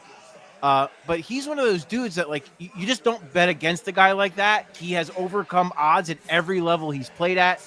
He's smart. He's tough. He plays hard every night. Just an all around, like, a basketball player, if that makes sense. Like, he just knows how to play the game. I have serious questions about him defensively. He was a really good rim protector at Auburn. I don't know how good of a rim protector he's going to be at the next level. He wasn't, like, the greatest mover defensively either, so I'm just curious to see how that goes. I thought it was interesting, Mike, when we talked to him today, he said that the Sixers had actually talked to him at the 2024 NBA Combine and had kind of given him some notes of, hey, these are some things we think you should work on for your next, if you go back to Auburn. And they apparently were very impressed by what he did, and one of those things was working on his body a little bit and being more mobile. So it's interesting, Mike, that he's a high level production guy, not a great athlete and not much upside, but he is just a good basketball player, high character too. I think people are underselling how much that means to this kind of next wave and this young foundation they're building. These are all really high character guys. Well, Paul, I'm glad you brought that up because yesterday I mentioned, you got Maxey a couple of years ago. The guy's a joy to watch. McCain is just a joy to be around and watch. VJ Edgecombe, you got a chance to kind of hear him at his press conference today, and then we heard him after the fact. Seems like a guy who is a joy to kind of be around. I had somebody on that covered him at Baylor and just talked about how much he just loves to play. He said it himself. I don't care how many points I score. I just, give me a role and I'll execute the role. It seems that changing the culture to some extent was something that Daryl Morey is at least keeping in at the top of mind here. Yeah, that's what Morey said is basically kind of like what I said is just the idea of, you have to look at a player, and if they have this ceiling and you think, hey, this is the ceiling this guy has, you need to be confident that that player has the mental makeup and the desire to reach that ceiling. And Edgecombe seems to have that in spades. I mean, this is a guy who came from nothing, from the Bahamas, grew up poor, he said his family was living off a generator because they didn't have proper electricity. His mom struggled just to keep dinner, to get dinner to the table every night. Like, this guy had to earn everything he's been given. And the same with Janai Broom. Just two guys who have had to work their tails off and have been kind of dismissed or whatever at so many levels. So I think that matters. And you brought up Maxey, you brought up McCain. I would even add a guy like a Dem Bona to that mix. A Dem Bona is a guy who works really and you read about what he went through, having to move to Turkey and playing professionally as a teenager, and all of that experience and how that matured him and the way he talks and how he just wants to help the team in any way he can. So I do, Mike. I don't think it's an accident that you're seeing them take these players. And it's not to say they don't have talent, because they do. They're talented players too, but they're talented and they also have that mindset where they want to get better. And I think Edgecombe and Broom have that in spades. We're talking with Paul Huddard from Liberty Ballers. The draft in the books now. They made no moves. They stuck with 3. They stuck with 35. So now that they make the pick of Edgecombe and Broom, are they a player in free agency at all? What is the next? Because Morey has said they want to get younger and more athletic. Does this suffice, or is there a plan now that started on Wednesday night and then kind of gets executed over the next couple weeks? Yeah, I don't think there's going to be anything crazy. I think Grimes will be back one way or another. There might be a little bit of tug and pull on what he's getting. Maybe there's a little pushback from both sides about where they are, and unfortunately for a guy and fortunately for the Sixers, there's not a lot of leverage there for Grimes because there's not teams with salary cap space that are going to offer him more than what the Sixers could potentially offer. So I do believe Grimes will be back. I mean, he's 24 years old and a pretty dynamic player, so there's that. Yabusele, that's going to be kind of the question mark. My sense is from people I've talked to is it's not a great chance to happen, but there's certainly the door is open. It could still happen that he's back. He would probably fall into that taxpayer mid-level exception, which is around $5 million. So now if Yabusele does not come back, you're going to have some options there to maybe add a guy who could fit that younger, more dynamic mold. One name that kind of just sticks out while I'm thinking of it that kind of fits it. There's a Jake LaRavia who was traded from the Grizzlies to the Kings last year, going to be a free agent. He's 6'8", still, again, fairly young. I think he's only 22. Maybe that's a guy you take a flyer on with that $5 million. Maybe he fits into a role, and maybe he could be more. And other than that, Mike, I think it's going to be margin moves. I don't foresee a big trade of any kind happening. You do have guys like Drummond, Kelly Oubre, and Eric Gordon are all going to be opting in. Maybe once they do, there's a trade possibility, but I don't get the sense that anything is in the works or thought about. It would be something that maybe comes up down the road. I don't know if you saw this or not, but Paul Huddard's with us, by the way. The over-unders for points for VJ Edgecombe, his rookie season here from the Vegas odds. His over-under is 11.5 points. And I don't know what that would mean, if he's a guy who gets 11.5 a game. But it seems like if that's something he gives you around the other guys, if they're healthy, and plays the level of defense, it seems like that he has a role on this team right off the bat. I think he's going to have some. I think he's going to have some kind of role, just because, like you mentioned, he's going to play defense, and that's from grade school through the pros. That's what gets you on the floor, right? Is playing hard defense, doing the little things, and then it's. I think what's great about him is that he can fit into that role player kind of mode, and he's got that mindset where he's going to play high level defense. He's going to crash the glass. He's a really good rebounder for a guard. He's going to get to loose balls. He can hit catch and shoot threes. Not great off the dribble, but if it's an open catch and shoot threes, he shot those very well at Baylor. So I think he can give you some role player stuff right now while he kind of polishes the rest of his game behind the scenes. So, he's going to have a role. How big it is, I don't know. 11.5, if I'm being honest, that feels a little ambitious for me. And I don't view that as a negative for him. If he falls below that, it doesn't bother me. Because I think he can add so much other stuff to maybe help the team now. And if he does average over an 11.5, I worry if that means that someone got hurt or someone's got hurt. So he's had to take on a bigger role. But I think it's going to be more, Mike, if they're healthy, he's going to force his way into playing time just because of that effort level, because of that defense, and because he can make open shots. Well, and, the one thing is, where does it all fit with Grimes and McCain and Maxey and Edgecombe? Are they duplicitous? Can they play together? Is that the new league? And then, by the way, Andre Drummond, it has been announced that he will opt back into the Sixers. So he is here. Does he block a guy like Broom from getting some minutes? Where does Bona's role? Because Bona played a lot last year in the absence of both Embiid and Drummond. Did they see enough from him to think that he's a part of the rotation? So there's a lot with these two young players that really will start to come up here as, by the way, Summer League, the Sixers' first game is coming up. You'll see VJ Edgecombe against Dylan Harper will be the first game they play. But, yeah, you get those young players that there is some challenges on how to get them minutes and roles. Yeah, so look, I think the Broom thing is going to play. It's just going to work itself out because let's be realistic. Joel Embiid's going to miss games. It's just the reality of the situation. He is going to miss time. If it were me, I don't get the sense this is going to happen. I have no inside info, but like I would be looking to trade Andre Drummond at the first possible moment. Maybe it's a situation where he wants to hold on to him because $5 million. Maybe you could get an intriguing player. I know like there's a rumor like a guy like, again, no inside info here, but there's a rumor that Cam Whitmore for the Rockets could be available. Maybe you package Drummond with a pick and you can get a guy like that who certainly fits the young, the dynamic side of things. It can give you some minutes at the 4. So like to me, I would be attempting to move Drummond to open up things for Broom and open up things for Bona because I think Broom is going to be 23 years old. Get him in there, see what he's got, figure it out. And with Bona, I just, like you said, he ended the season so strong. I think he's got such interesting tools. If you can develop him a little bit more, I would like to see a whole lot more of him too. Oh, I agree because I think the Embiid injury opened it up, and the fact that he just got to play. He got to play, make mistakes, show what he can do, and just kind of, let his inhibitions fly. Something that a lot of guys in his position don't get to do. I think the Sixers really benefited from that. Real quick, I would add, you saw with teams, the double big thing has worked, depending on the bigs. And I think a guy like Bona, with his athleticism, his ability to switch onto the perimeter, he could play some 4.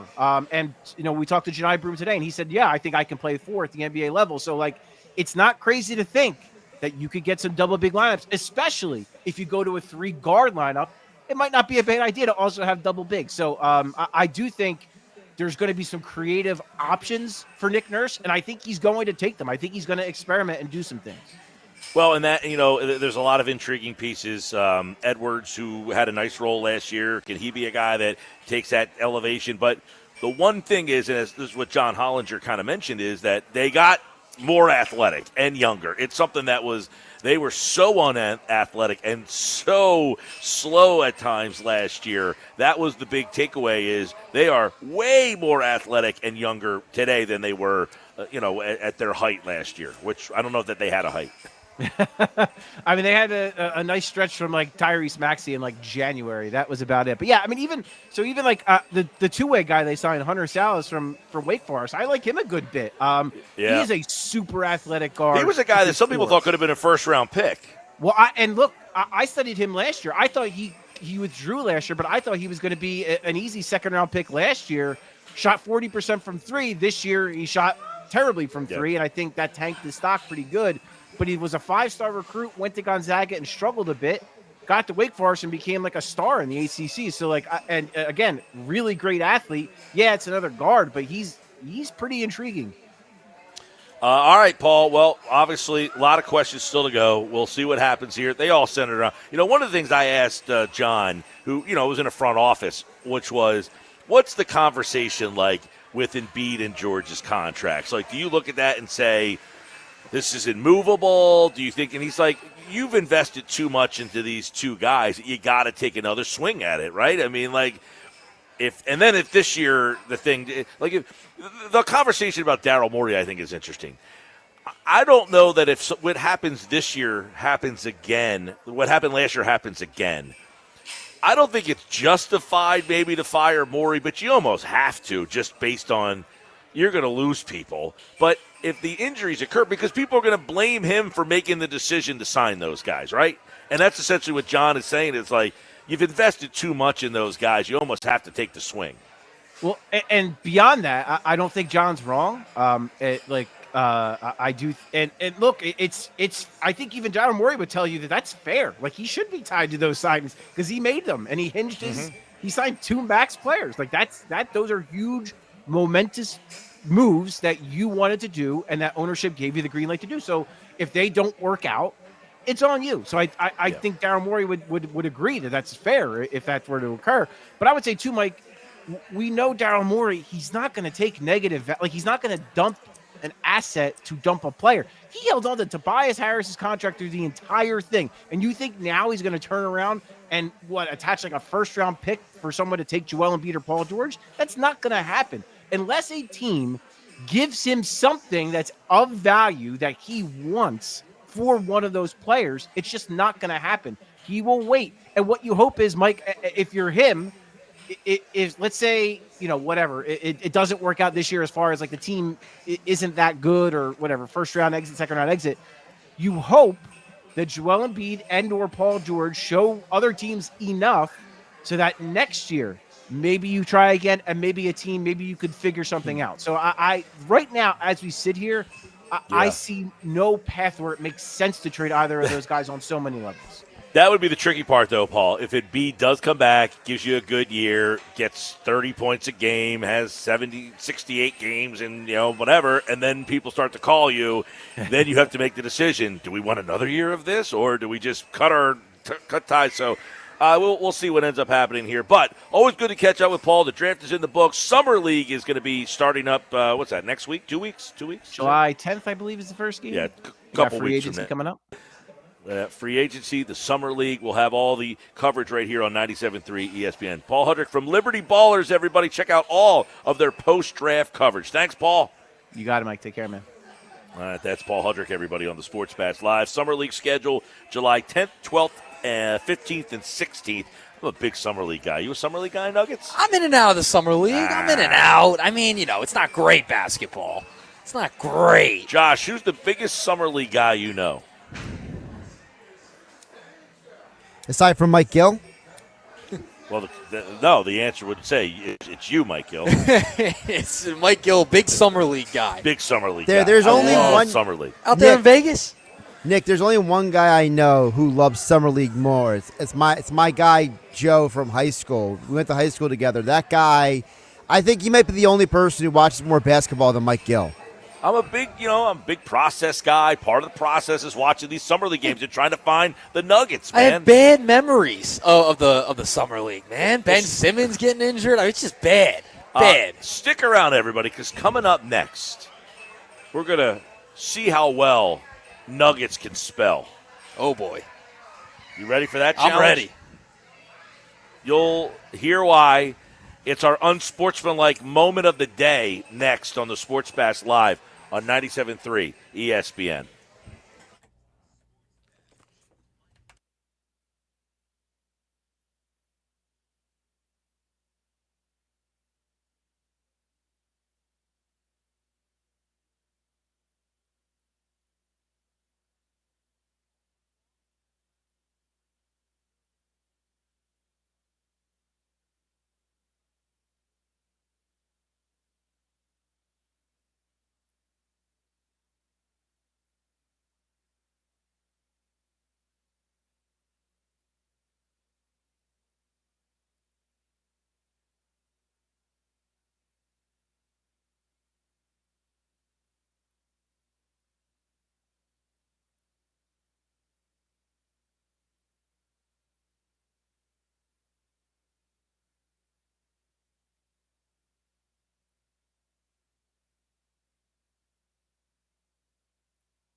Other hosts. Speaking of states, yesterday I did an interview with our great affiliate in Albuquerque, New Mexico. Great conversation. Do you guys know how to spell Albuquerque? No. Because I was trying to put it in my calendar, and I have never been so humbled trying to spell something in my entire life. No That's clue how Sam to spell Hauser? Albuquerque. Go ahead. One of the hosts? Yeah, try to spell Albuquerque.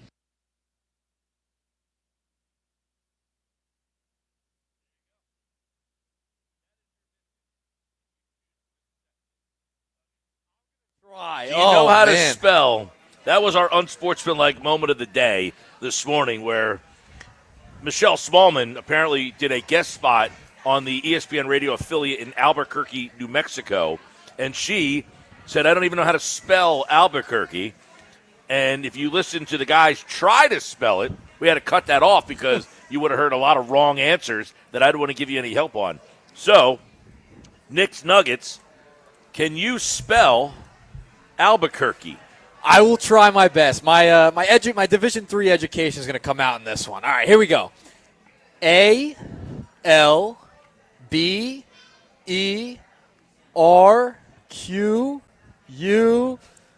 I don't know. I mean, that's not even close. That is way off. I don't even know. Not even close. Not even close? No. Oh, man. Would you like the proper spelling, or would Mike Gill like to try? Yeah, it's ALBU. I looked it up. QUERQUE. That is correct. Albuquerque. There's two QUs in there? Two QUs. How many words? Albuquerque. Oh, man. Yeah. Albuquerque. Albuquerque. I'm way off. So that's our unsportsmanlike. Need brain food. We got some in front of us, too. Yeah, that's your unsportsmanlike moment of the day. So is there a word that you constantly spell wrong? Definitely. The word definitely I get wrong all the time. I never spell it right. I'm typing something out. I never spell the word definitely right. I got a bunch of them. I can't even think. It's just like I'm a lousy typer. Yeah, horrible typer. I'm like a one-finger typer. Ooh, like I'm like one finger. Yeah, I'm like kind of like bang, bang, bang, bang, bang, like, one finger at a time. Wow. So I tend to just like, it's like muscle memory sometimes that you're just spelling words and you're like, I'm always spelling this word wrong. I think Albuquerque would be one of them. But I say that because there's like certain players that I always like end up spelling their name wrong. That's my problem. When you're writing out like Castellanos all the time. Castellanos is my Achilles heel. I kind of got it down now, and it's not a hard word to spell. It's just the way, like, muscle memory of where they are on the keyboard, like CASTALLANOS. You're like CAS, and then like you're like, geez. So Castellanos is always one that I'm like, I feel like I have to keep fixing. There's a couple like, other like even Joel Embiid, the double I. You don't see a word with double I in it all that much. No. So like you're typing EMBI, and then you're like, oh, it's two I's.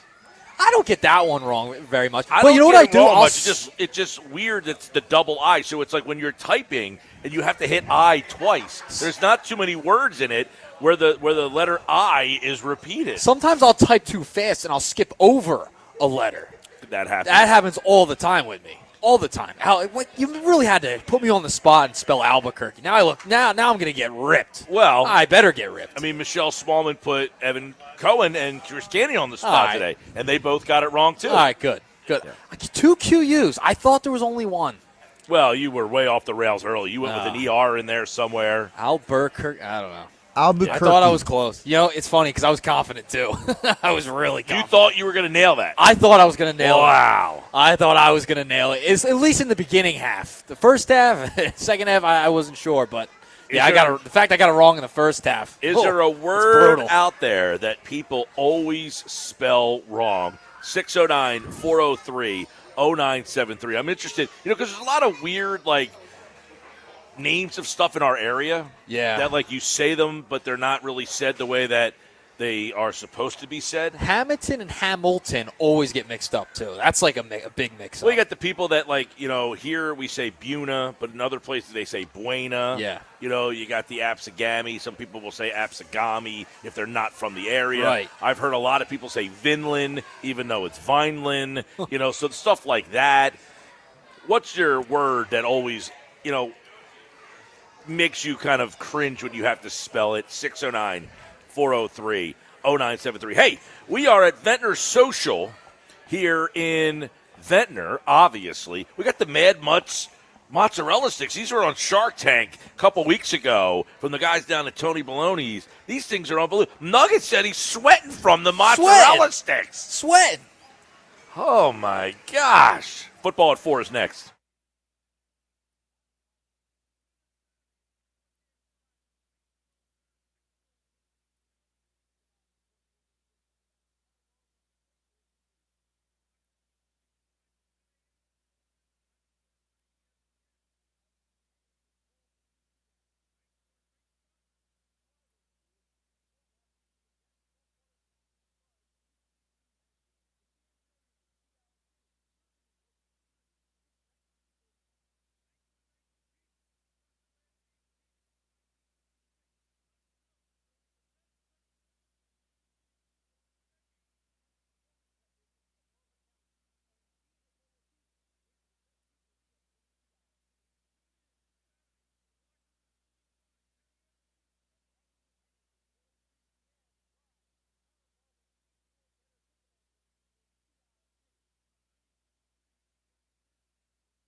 Football at 4 is powered by the Inside the Birds podcast. It's brought to you by Bet365. Whatever the sport, whatever the moment, it's never ordinary at Bet365. We're live today at Ventnor Social, 6400 block, Ventnor Avenue, Ventnor. We are hanging out with the Lombardi Trophy. You can stop out and get your picture taken with the Lombardi Trophy throughout today's show. Stop out at 6 o'clock tonight with the Sports Bash live on 97.3 ESPN. It's time for today's Football at 4. Adam Kaplan, always on the Happy Hour Friday. We got some Eagles that are under the microscope today, offense, and we'll take a look at some of those players who are going to be getting a closer look when we get to training camp. Let's bring in Adam Kaplan, Inside the Birds podcast, InsideTheBirds.com, right now for Friday's edition of Football.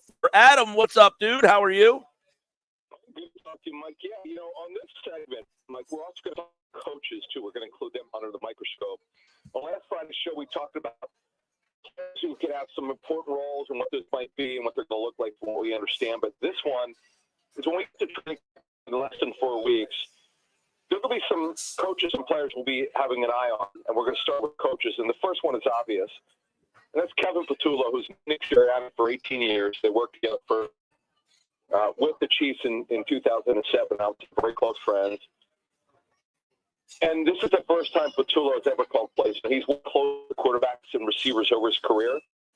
But this is the first time that he's going to call the plays. Now, I talked to someone who he's worked with in the past. And this is important, Mike, what I'm about to tell you. He's very open for ideas. Some coaches play college, I've heard over the years, they're really not interested in what other coaches want to have to bring to the table. This guy is a good communicator. He also worked now with Hurts. This is his 5th year working together. He knows his strengths and weaknesses, but when you look at a play caller, Mike, you don't know how good he is until he gets there. Everyone can be very positive about him, which they are. He was the chief of staff. Not only was the pass coordinator for Sirianni, as I understand it, he was his chief of staff. Kevin took care of a lot of things that Nick had time to get done. But now that goes to someone else, and I believe it's going to be Cole Peterson, from UAB, who handle a lot of daily chores that they didn't have time for. The bottom line is with Patullo, Mike, it's a big job for him. This is the big step up. They just won the Super Bowl, and there's going to be pressure on this guy. Let's call it like it is, Mike. They're going to be on this guy and see if he can do the job well. Well, obviously, Patullo has a big job. He's the, third or fourth offensive play caller you had. It's Sirianni, if you want to count him as the first one there. So there's a lot of different voices in that position. But what other coach might be now under the microscope with Patullo being the offensive coordinator? Yeah, look, it's Jalen's 5th play caller since he's been the Eagles quarterback now. The next one is we got to talk about. This is yet another quarterback's coach to work with Jalen Hurts, Scott Leffler, former head coach. Now, Leffler, he's been a coach for 25 years. He worked in the NFL one time for 1 year with the Detroit Lions. Now, as I told you a couple weeks ago, is that Leffler was likely going to be the Browns' quarterback coach in 2015 under John T. Filippo. But what happened was it came Leffler and Kevin O'Connell. And O'Connell came in at the last minute, so he went getting the job over Leffler. Leffler would leave, he'd go to another college job. And then, as I mentioned, he's coached a lot. He's coached quarterbacks. He's called plays, and he's been a head coach. And I'm told he coaches very hard, which is what you want. You want guys who will coach at that position. He's a good communicator. Again, the guy's been a head coach. You like that. This is an interesting hire. We weren't thinking of the college route, but because Leffler's been a head coach, I think that alleviates the issue, Mike. Because 2 years ago, remember, they hired a bunch of college assistants to be on the defensive staff, and that was an absolute nightmare. But this is actually a good move. But we're going to keep an eye on the communication between Leffler and Hurts, because remember, the quarterback coach almost always works more with the quarterback than the offense coordinator does. So we're going to keep an eye on that one. I know you guys talked to John D. Filippo a lot of, when him and Wentz had his great, year back then, and then he was gone. A lot of people kind of tied it to him not having that guy being tough on him. So that is a very important role. we actually were the first ones to bring that up in 2018, the hard coaching from Flip. There's no question that part of Wentz's downfall was that. And here's the other thing, Mike, and we'll move on after this last note. I think what hurt Brian Johnson in 2023 is he was the go-between between Hurts and Sirianni when they had problems. And Brian Johnson is a soft guy. He just got caught in the middle. And I don't see it happen with Scott Leffler, but we have to get there yet. We have to get there first. Let's open up. There are no issues between Patullo and Sirianni. Look, 2 years ago, we saw what happened. That was bad. That part of the downfall of their offense and why Brian Johnson got fired was, they thought it being too stale. We saw it. Yeah. Yeah, the collapsed. Everybody in our mob knows that. But the other problem was that their offense completely just went the other way. It was basically a facade, and then it just down. But the bottom line is, Mike, they just won a Super Bowl. They want to keep this well-oiled machine going. It's a very good team, which is a good thing. All right, Adam Kaplan, Football at 4 from the Inside the Birds podcast. Let's look at some of the players who are now under the microscope. You mentioned two coaches here. Let's start with your number one guy under the microscope. So let's go to the players here. So we mentioned the two coaches, right, on offense. And then when you look at Tyler Steen, Mike, this is one where I don't think they're handing him the job. They'll work with the ones first in training camp, then the coaches. Do Kenyon Green or Matt Pryor push him? Their hope is that he takes a hold of it very quickly.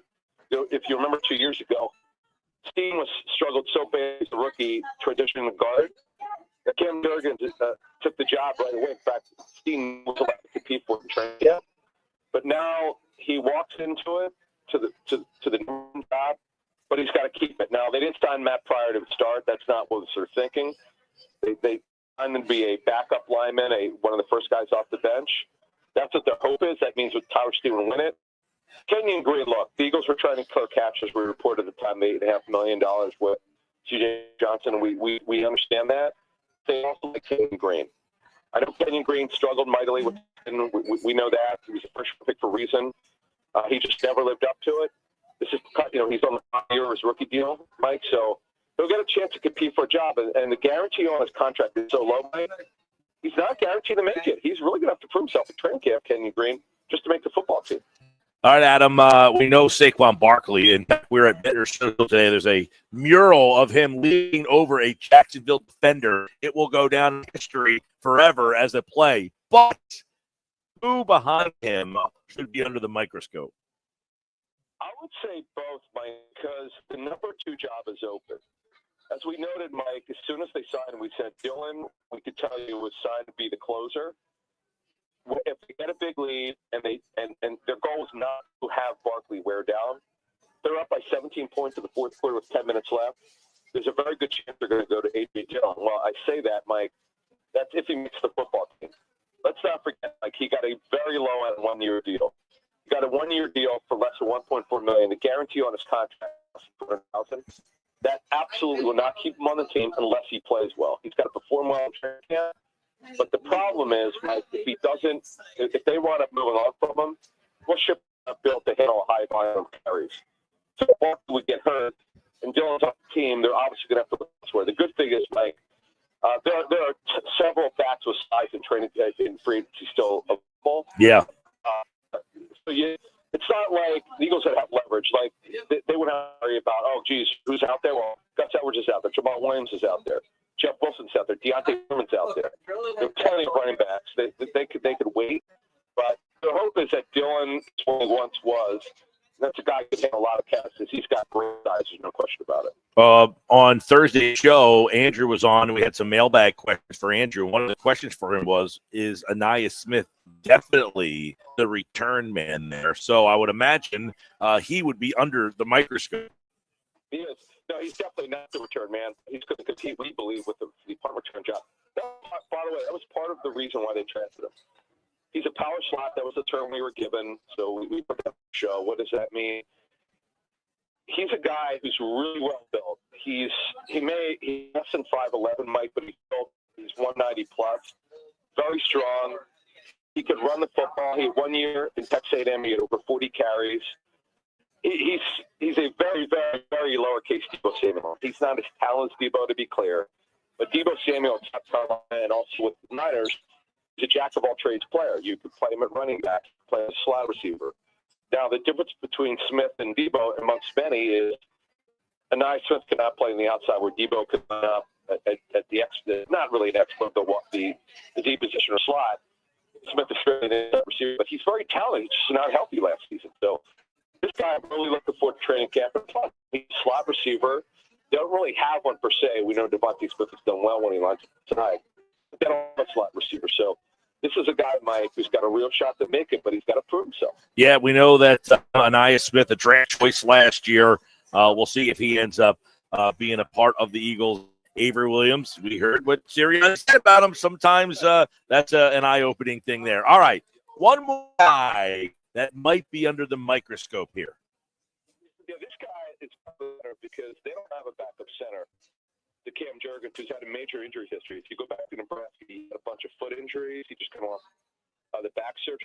By the way, we watched him run a little bit on the side. He wasn't clear to practice yet, but Cam's got to stay healthy because you don't want Matt Preto. I keep calling him Matt Bills. I don't know, former Eagle Matt of Iowa. It's actually Preto who's played just about every position in the National Football League. Right tackle, left tackle, guard. He's also a backup center.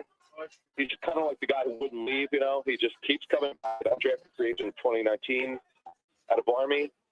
Give the guy credit for not retiring and quitting football with all the injuries he's had, but he's still trying to play here. And Drew Kennel, they drafted to play not guard. He can play guard. They want him to win the backup center job, but he's Mike. It's another one. They drafted the guy specifically to play center. Yes, it gives him more value to play guard. He need it. He could also play guard down the line if they ever drafted him a center or center veteran. Maybe he plays guard, but the plan now is to work him in at center first. If he can win that backup center job, and remember his dad Pete, who also played at Boston College. Yeah, I know a lot of people like that lineage from him, and we'll see how the you mentioned Matt Pryor. The battle for those interior positions should be very interesting.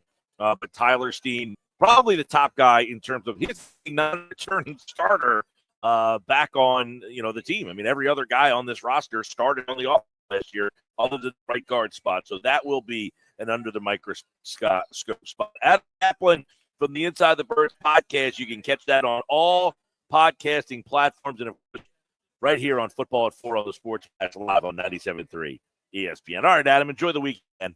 You too, thanks. We're inside a month Eagles training camp, and by the way, a lot of Eagles. If you're in Ventnor today, you happen to see a lot of Eagles around the town, it's because we have the Lombardi Trophy here at Ventnor Social, which if you have not been to Ventnor Social, make sure you check this place out. It is a awesome spot. Number one, the garage doors, they open up. You come inside. It's nice and light, and they got the bar in there, great little menu, and there's an upstairs deck. They're going to have live music 6 o'clock and 8 o'clock, live music upstairs and downstairs. The upstairs deck, now you weren't there, Nuggets. I was there at the Ventnor block party. I went up to the deck on, I guess that was like Memorial Day weekend, that Around Saturday. there, yeah. I remember. And we went up on the deck there, and there's the deck with a nice little bar, bunch of high-top tables, and then there's like another little deck up there. So it's a big deck up there, and you get a nice little breeze in the summertime. You don't want a breeze today. Today, no breeze. Well, you went full quarter zip. Yeah, I'm not liking, I didn't wear this quarter zip to work today. It just happens to be in my office. So those of you watching on the video, Nuggets was like, yo, I like your quarter zip. I'm a big quarter zip guy, too. It's something we actually agree on. I'm a big quarter zip guy, but this one just sits in my office for like when it gets cold. It's like kind of the one that just kind of hangs out in there. So I just grabbed it because it was a little chilly over here. It was 100 degrees earlier in the week. Today, it's a little chilly out there. I can't lie. All right, Phillies lineup is out for the Brave game tonight. Turner, Schwarber, Bohm, Castellanos, Kepler, Real Muto, Stott, Kemp at first, Marsh in center field, Mick Abels on the mound. It's a right-handed pitcher, Bryce Elder tonight. So you got all the lefties in the lineup for the Phillies. Kepler, it's funny, Kepler hits fifth, and then he's not in the lineup. I mean, yeah, that was kind of our big topic of conversation to start the show, and I'm sure we'll hear a little bit more about that maybe in the Nuggets today. 5 o'clock hour, Bob Wankel, a Mike and Bob Friday baseball chat, will join us in the 5 o'clock hour tonight. There's the Phillies lineup. For those of you watching on the YouTube stream and on the X platform at Mike Gill Show, hey, do us a favor. If you are watching on the X platform or on YouTube, just hit the repost button, hit the like button, hit the subscribe button, and you can get alerts when the Sports Bash goes live each and every day at 2 o'clock. Share it, like it, comment in the comment section all throughout the show. And, of course, you can text in at 609-403-0973, 609-403-0973. That's the number for you to get involved on the text board. All right, 5 o'clock hour, a Mike and Bob Friday baseball chat. Plus, we also have at 5:30 tonight, we're going to be having Jahani Broom is going to be calling in from the Philadelphia 76ers, the latest Sixer draft choice. Now, I wonder if he's going to be impressed by the fact that that's the guy. Now, Josh can verify this because he texted me last night, too. He said LFG. And even me at 48 years old knows what LFG means. Yeah, you do know what that means. Let's freaking go. Let's bleeping go. I said yesterday, I gave a bunch of names out. I said, but Broom from Auburn. I like the pick, Mike. I like the pick. Yeah, I like in the the pick second too. round. I like the pick. You know, Josh said somebody, I don't remember who he said, but Josh, who compared him to like Rick Mahorn? Oh, that was Seth Greenberg last night. He said he was a more athletic Rick Mahorn. Yeah, Rick Mahorn, by the way, if you remember the Charles Barkley's days, the Sixers got Rick Mahorn, and they were called Bump and Thump because they used to do like the smack the high fives, bring them around, and then bump the chest together. Bump and Thump. Mahorn was kind of an instigator, tough guy, rebounder, very little offensive game. But I think Broom, by the way, Broom double-double at Auburn. They went I to the will Final say, Four. though, Rick Mahorn almost averaged double-double a couple years. Yeah, but he was like an 8-point-a-game guy. He wasn't like Broom, about 20 points a game at Right, Auburn. exactly. I think he had like 19. Yeah, he was better offensively for sure. All right, we got more Sports Bash coming up on the other side, I should say. Stop out, Ventnor Social, picture taken with the Lombardi Trophy. I love it when they walk in and they're like, oh, my God. You just see everyone's face light up Yeah. when they see it. Stop in, Sports Bash, picture taken, Lombardi, here till 6, Nuggets next. More Sports Bash on the way.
All right, 425 on a Sports Bash Happy Hour Friday. Now, I haven't gone to the bar yet. I don't know what the signature Happy Hour Friday drink for today will be, but you said they had the Crushes. Yes, they do have the Orange Crush here. Well, that's up your alley. That is up my alley for sure. I figured you would be a Crush guy. Yeah, I'm a big Crush guy. Big Crush guy. Yeah, big Crush.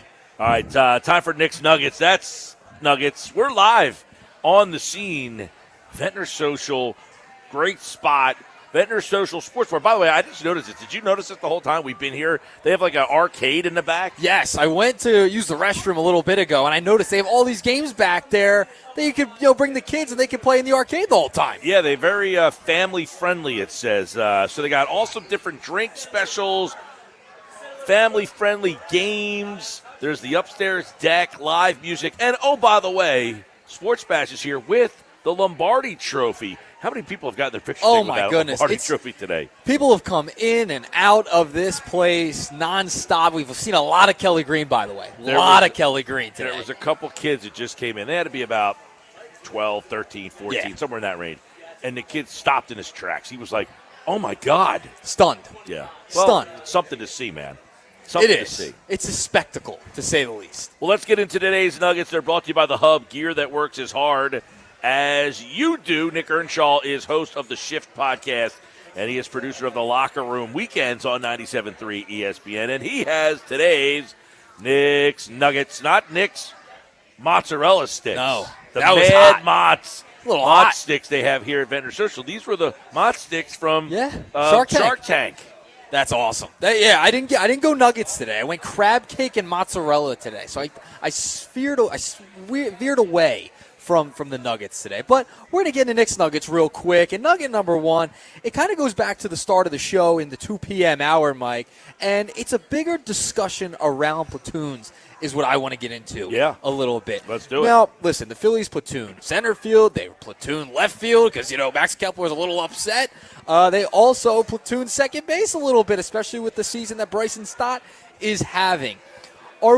Is Rob Thompson and the Philadelphia Phillies front office giving these younger players or even older players in the sense of Max Kepler a fair shot to play every day? And is it hindering their development? In my estimation, for guys like Rojas, for guys like Marsh, Stott, you're hindering their development without them getting all of those at-bats. Mike, what say you? Are they hindering their development? Well, I think they find out in the minor leagues at some extent that they can't hit lefties, right? I think it starts down there where it's like, okay, this guy struggles against left-handed. Like Justin Crawford, for instance. He's hitting 4-something against left-handed pitching or somewhere up in that range.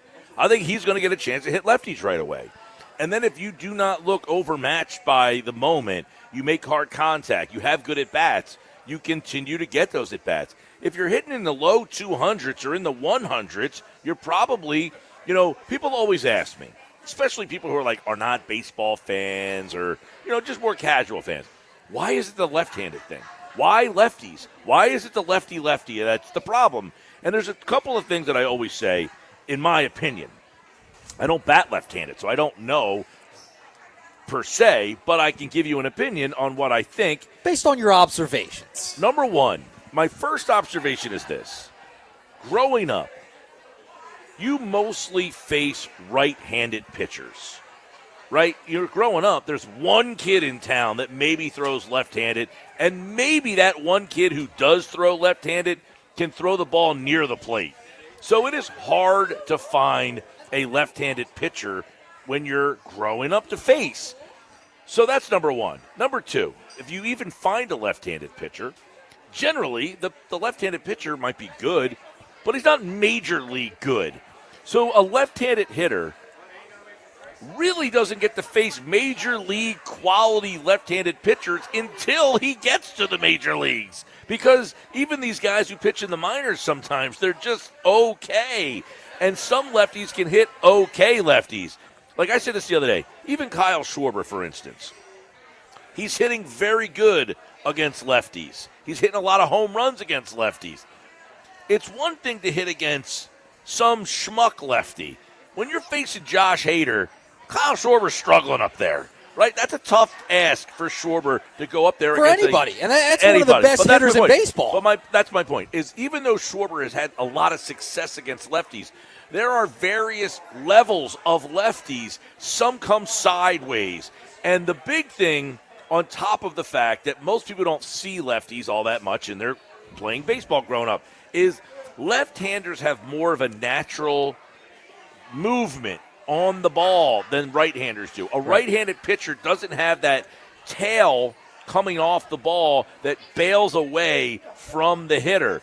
The right-handers, a little bit more straight. He might have a little bit of movement, but lefties have more of a natural movement to it, which then starts at your hip and starts to gradually go away from the hitter, which makes it hard for the left-hander to keep that front shoulder, which is a big part about hitting successfully, to keep your front shoulder in and that natural tail away from you gets your front shoulder to open up.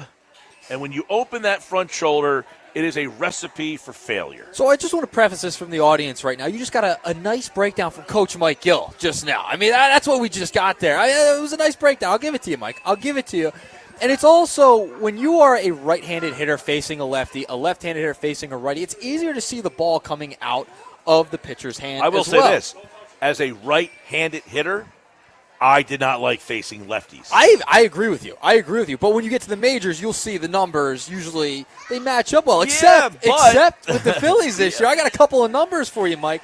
And this is why this discussion's interesting about the platoon thing. You look at the Philadelphia Phillies numbers against lefties, right-handed hitters on this baseball team. You have the Edmundo Sosas, Trey Turner, Nick Castellanos, all hitting over 300 against left-handed hitters.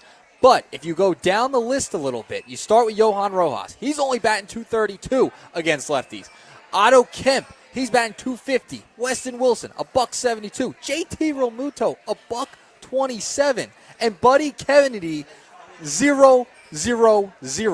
So what does that say? I mean, they're just not hitting. That's the problem. Means they're not good hitters. They're just not hitting well at all. Those guys just aren't good hitters. Well, JT Realmuto's even in that discussion. Yeah, but I think JT is kind of at the end of the line here of being a good hitter. I think he's more of a okay hitter at this point in his career.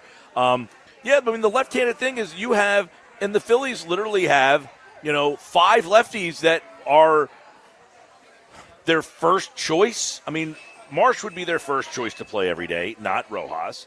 Kepler would be their first choice to play every day, not whoever else. And Stott is their first choice to play, not Sosa. So they have 3 platoons where the left-handed hitter is the better option. Yeah, at this point.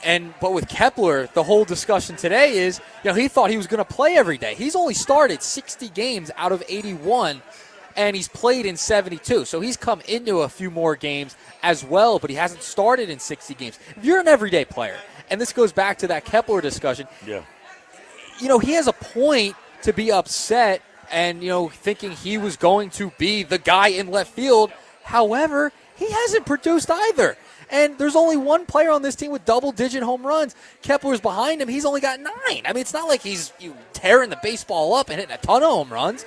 But this is a team that's supposed to slug, and they don't slug. Remember last year, the comments that were made by Rob Thompson that they'll eventually slug?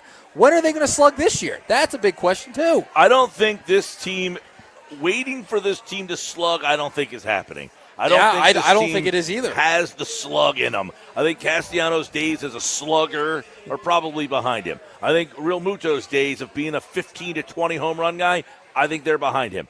I think Marsh, who hit 16 home runs last year, he ain't hitting 16 home runs this year. That's not happening.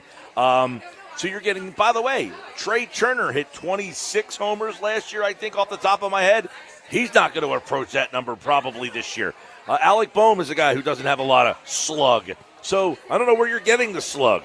Yeah, I have no idea where it's going to come from. You're just not seeing it. And this is a team that you'd prefer to hit home runs. I mean, in the last series against the Astros, your first 5 hitters gave you nothing. Batting just over 100. Yesterday, your first 5 hitters, that's Turner, Schwarber, Boehm, Cassie, Kepler, 1 combined hit yesterday for your first 5 guys. That's a problem. But going back to the discussion on platoons, the Phillies just don't have good enough talent at those platoons, left or right. So that's the issue. There's a talent issue there. Yeah, the talent issue is they've gone with Rojas as the right-handed hitter in the platoon for 3 years now. Total fail on their part. They had no right-handed hitter for Kepler. But Stott, that's the one that has really hurt you because you thought you could have gotten more out of him. Yeah, but you know what? The right-handed bat in that platoon is actually better. Sosa, yeah. It's not like that platoon hurts you all that much because Sosa actually gives you production. So Stott, the problem is Stott doesn't do enough versus right-handed pitching. But that platoon isn't the problem because the right-handed hitter holds his weight. He's hitting 290. He's got some stuff. So that one is not even on the radar. The problems are the two outfields. And well, no, I would push back on that because of what you thought you were getting. Stott was a top prospect. You thought you were going to turn him into an everyday player. I mean, he hit 280 just a couple of years ago. And that second half of the year during his rookie year, he hit really well. So you thought you were getting – I mean, people were comparing him to Chase Utley, for goodness sake. So he has been massively disappointing. He's been disappointing, You thought he would be an everyday player, so you have just added another platoon. Now, Sosa's been great. I'm not saying that. But that is a major, major issue in this lineup because you thought you were going to get more production out of him. I agree with that, but the point of that is the right-handed hitter in that person has worked. Is not the problem. It's a lefty. The right-handed part of that platoon is not the problem. That one is the lefty's not as good as he should be. Now, the problem with that is, too, a lot of people say, why not play Sosa more? I think if you overexpose Sosa, then you now have two problems. That's the opposite of today's Nugget. Is that too much exposure for certain players? He's a guy that you want in there to give you a jump. That's what you want. And Sosa he does. in And there by for. the way, and Sosa does that role to perfection. He does because people talk about this all the time. It's not easy to sit for 5 days and then come in and play and then produce. That's something that Kepler said last night. If I'm not getting regular at-bats, it's hard. Where Sosa, there's only a handful of guys that can handle that role. Yep. Where you are the right-handed bat in the platoon, and then when it's your turn to play, because you only see lefties, percent of the time, then you're able to perform. Not everybody can sit the bench for 5 days, not see live pitching, then come up there and perform. It's why, you got guys when they're in that role, you keep them in that role because it's hard to find guys that can fulfill that role. Yeah, I mean, it's a tough ask, and, Kepler's frustrated because he thought he'd be every day, but he hasn't performed. So there's two sides of the coin there with the Kepler situation that we start today. And, it could hinder development, but guys aren't producing enough for them to get every day at-bats. All right, let's move along to Nugget number 2. I want to talk a little bit of Eagles in a sense here. We got the Lombardi Trophy here today. By the way, look at the crowd in here. It is packed in here all of a sudden. Oh, my goodness. After the Nuggets, I got to finish my sandwich. Getting a little cold. Nobody working today? Everybody's hanging out at Ventnor Social. It's Friday. It's Happy Hour Friday. Come on, Mike. You know the drill here. It's getting busy. People are having a good time. A lot of Eagles jerseys as well. So we're going to talk a little bit about the Eagles, and we're going to visit an old friend from the playoffs, Mike. You know our buddy Jared Verse. He had some interesting things to say about Eagles fans, and he was recently just on a podcast. And by the way, he was getting a manicure during this podcast. Very interesting show here. Casey Rieger was the host, and he made comments regarding the Philadelphia Eagles fans. He kind of took back what he said before. He said, quote, "Probably the Eagles, I've got to give them that. It's just because I like when you kind of get into it. You're aggressive, you're loud, and they stand by that with no doubt." He went on to say, "Playing the Eagles is like playing your rival in college because you never know what they're going to say, and they're going to try to say disrespectful stuff. Don't get me wrong, they're not going to say anything where it's like, bro, you crossed the line, but they're going to say something where you're like, hey, who you talking to?" So he kind of came back on his hatred of Eagles fans. He didn't come out and say that he hates the Eagles anymore. I wonder if he was advised against that. As Philly fans, are we okay with his new recent comments in Jared Verse? Because that's going to turn into a little bit of a rivalry now. Are we okay with them? I mean, who cares? Why? You get so worked up into these things that I couldn't care less about. I know. You throw these things at me, and I say, who cares? I care what Jared. No, I don't have to. So if you're at the game, are you booing him or not booing him? I'm not a booer. I could care less. I know. You're not a booer. You got to be a booer sometimes. No, there's no boo. There's just no reason to boo. They can't hear you. No one's they can hear you. Well, if everybody does it together. Yeah, in unison, you can hear them. Yeah, well, I'm out on the boo. I don't care what Jared Verse said. He said what he said, then he lost. So why do I care? He lost the game against the Eagles. But is this going to turn into, like, the Rams are going to be a good football team next year? I think it's going to make it more exciting of a rivalry with the Rams. I think because we beat them all. The Eagles beat them all the time. I think the Eagles-Rams thing is already something because of the fact that they gave them the best game. It was a good game. That's going to be a good team. Yeah, and then I'm sure somebody will bring this stuff back up here and, bring it back up. I'll be the one to bring it back up. Yeah. Whenever they play the Rams, they don't play the Rams this year, do they? I think they do play the Rams right? this year, yeah. I'll bring it up that week. I'll make sure I bring up all the Jared Verse stuff. So what did he say again? So I'll read off the quote once again. He said, the discussion about Eagles fans, and he was asked which opposing team had the best fans. And he goes, probably the Eagles. I've got to give them that. It's just because I like when you kind of get into it, you're aggressive, you're loud, and they stand by that with no doubt. Mm-hmm. Well, listen. He did a complete 360. Now, is he just saying that? Or do you think he actually meant it? Listen, he knows not to ruffle the feathers anymore. Right. And do you think winning the Super Bowl, we got the trophy here today, do you think that had anything to do with how he's going to approach those type of questions now? Who knows, man? I mean, these guys have the PR guys telling them what to do, telling them what to say, all that stuff. Now, mind you, while he was on the show answering that question, he was getting a manicure. Very interesting place to answer this type of question regarding the Philadelphia Eagles. Yeah. It was fascinating. Yeah, I know. Well, the fact that Jared Verse is a young player and hopefully, they're around, this could be here's a question. Right now, okay, you mentioned Verse and this stuff. Who would be the Eagles, villain? Not villain, but like the Chiefs and the Bills kind of have this rivalry thing. It's not really a rivalry. It's just because they played each other over the last couple of playoffs, and it's turned into this thing. Is there that team in the NFC that is going to be there for 3 to 5 years with the Eagles in the playoffs where they meet every year and it's a big deal? I feel like the Rams could be that team to an extent. I mean, they have a good football team. Depends how long Matt Stafford's going to play, right? They're in it. I mean, the Commanders, they're going to be around, but they're a division rival anyway. Not the strongest rival in the NFC East, but they're a rival. I think the Rams are a good team because you've seen them plenty of times in the past, and you've beaten them. You've kind of owned the Rams in a sense over the course of the past few years. So even going back to Carson Wentz, you've owned them. Pretty much the Sean McVay era, the Eagles have owned them. Yeah. So maybe Jared Verse is trying to soften a little bit because he knows the Eagles have owned the Rams. Maybe that was his mindset of. Do you remember the Jalen Carter and him exchange before the game? Oh, no, I was in Thailand sleeping. Oh, that's right. That's right. You were on vacation. I woke up at 3 a.m. and saw the kick.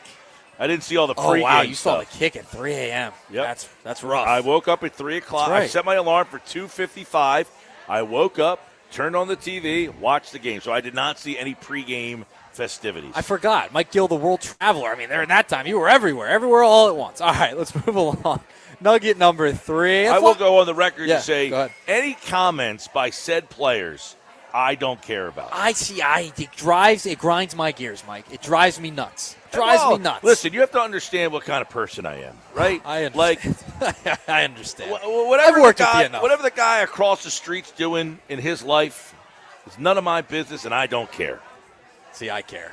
Well, that's part of the problem we have in this world. I need to get Too involved. many people care about the guy across the street's business. I'll walk. Well, he was entering our business. He was in Philadelphia territory, talking about Philadelphia. He doesn't need to enter. Who cares? You don't even live in Philadelphia. I live pretty close. That's 12 right. minutes. 12-minute drive, Mike. 12-minute drive. All right, moving along. It's a hoagie, by the way. All right, nugget number 3. Flyers drafting tonight, Mike. Mm-hmm. They are in AC tonight with the draft thing going on. You got all the coaches there, etc. Now, with the Flyers draft tonight, this is a big draft for them, too. In your mind, if you had to choose one, Flyers draft, Sixers draft, which is more important to the franchise this year? Which draft's more important, Mike? It's a good question, actually. Like it's a very Who's got a hit on their guys? It's a very thought-provoking question. It really is. You would think the Sixer one is more in the immediacy because they do have Embiid still, and I know people say they don't care, but Joel Embiid is still here. Paul George. And nobody cares about those two guys. I totally get that. But the immediacy of them having those two players still is what makes that. The Flyers, I think, are still. I mean, even if I was on the ambitious end, they're still like 3 years away. Yeah, maybe 2. I'd give the Flyers 2 years. I think for getting to the postseason. I didn't say that. I didn't say postseason. I said 3 years away from being a contender. Okay. I agree with that. Postseason, I'd give them 2. 2 years for a postseason berth. I mean, the Flyers have been bad for 5 years. They haven't made the playoffs. And in that 5-year run, they've acquired no player other than Michkov to justify how bad they've been. That's my take on that. Now, tonight they have 3 draft picks in the first round. Yeah. Can you restock the pile pretty quickly? Yeah. All 3 picks going to make it? Hopefully. How fast are those? That's the difference. In basketball, the picks will be impactful quicker. In hockey, maybe one of these guys helps out this year. Yeah, I'd probably go Sixers because of the immediate need. That's what I'm saying. Because of the fact that the players will be on the court helping the team this year. How many of these 3 first-round picks for the Flyers will be on the ice this year? Yeah, I mean, I agree with you. I think I got to go Sixers just because of the immediacy that Edgecombe's going to bring, right? Like, that's a guy you want to plug in, earn his role, be a role player next year to help you defensively, et cetera. So I think Sixers because there is absolutely an appetite to try and get this team back on track if they could just stay on the court. I would say, and the Flyers have a lot of draft picks. They've got a lot of draft capital. The fact is this, though. In hockey, as we said, if they hit on 1 or 2 of these first-round picks, that would be pretty monumental. And it takes so much longer. But the other thing with the Flyers is, are they going to be a player in free agency? And if not, and it's most likely the answer is no. Not this year. They still do not have a roster that is anywhere close to what we just saw in these playoffs. They are nowhere near a team that is ready to make that level of a jump. Yeah. I think with the Flyers, by the way, Zegras is in Atlantic City right now, by the way. Nice. The Flyers put out a picture of him down here. My cousin just texted me, said he's going up to the Hard Rock tonight. They sold that place out for that thing. Yeah, there you go. I'll be down there. I'll be down there for a little bit. But yeah, I mean, listen, I think the Sixers, because of the immediacy of the need, of the inflection of young talent into this team with an aging Paul George, Joel Embiid, who was pictured, by the way, at the link watching some of the soccer games going on. I think that's why it's where that picture I was wondering, because somebody said the picture said no knee brace. I said, they're going to wear a knee brace to wherever he's out. Like he's at a restaurant or something. No, they were at one of the soccer games going on at the link yesterday and during this week. So I think Sixers, you got to go with them a little bit more than the Flyers because the Flyers have more time. The Sixers are either out of time or running out of time real quickly here. So you had the third pick. Flyers, they're in the midst of a rebuild. You got to give Danny time. So that's where I'm at. I'm going Sixers. Yeah, I'm going Sixers too, just because of the fact that it's more immediate, and I think the Flyers are still pretty far away. I really do. I think the Flyers are they need a goaltender bad. They need maybe 2 goaltenders in the league that you have today. I like the Zegras thing. It'll be enticing to see who they end up pairing with him, but I definitely would go Sixers here. All right, moving along. Final nugget, a fun one here for you, Mike. Now, the New York Yankees are coming out with a bobblehead giveaway against the Red Sox of George Costanza sleeping under the desk from that episode. So it got me thinking, with the Seinfeld guy, the Yankees getting out the Costanza bobblehead. would Always Sunny in Philadelphia, do they need a bobblehead from a specific episode to the Phillies to give one out? Does that need to happen? Is that a giveaway we must have, Mike? I like the giveaway opportunity there. I saw it. Josh showed it to me today. What are you putting? Are you going to get like the Brandon Marsh? What was the name of the band? I'm trying to think. Off the top of my head, I can't remember. But if you go Always Sunny in Philadelphia, do you go Danny DeVito? Do you go Rob McElhenney? They go Costanza. Here, who do you go? Which character gets the bobblehead? I'll give you the answer. You go Mac. Go Mac? Because remember, Mac's the one who was obsessed with Chase Utley, and then in a later season, I don't think Mike's ever seen the episode, but he basically confronts Chase Utley in a lobby at a hotel. Yeah, I've seen that. Ditches his kid, runs over, is like, oh my gosh, Chase Utley. And Chase is like, who are you? And then I think we need a bobblehead. I think we need a bobblehead out of that, Mike. We got to compete with New York. I think Philly could do it a little bit better. Maybe. I don't know. I love Silent Show. You know. Yeah, that's a pretty good one. Yeah. It stands under the desk. Under the desk. That was mine. That one?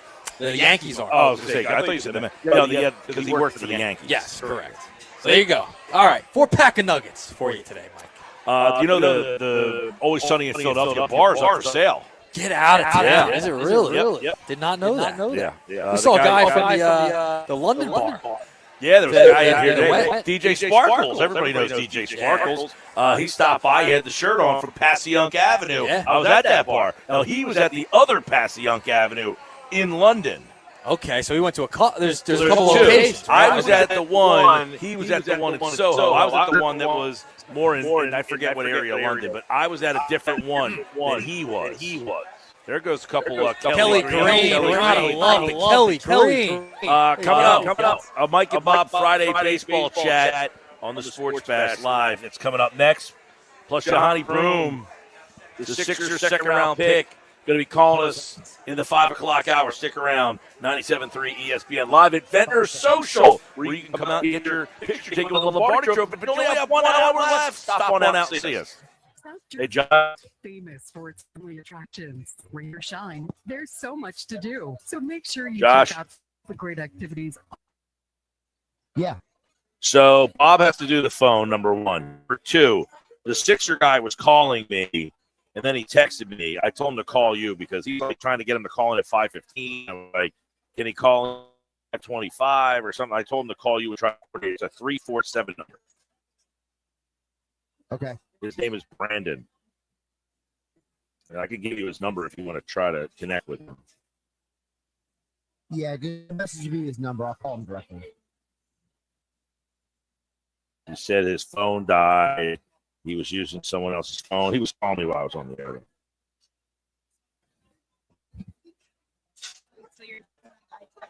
What? What guy?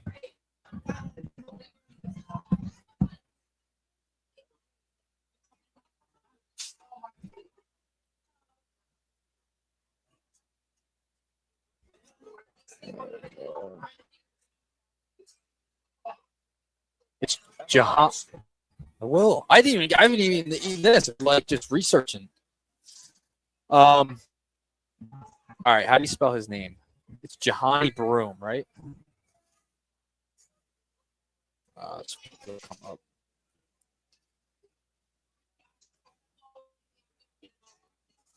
Why am I on Yahoo? Yeah. Why am I on? Oh, I'm not in it on this one. I'm in mine. I'm not in the Town Square one. Crap. All right.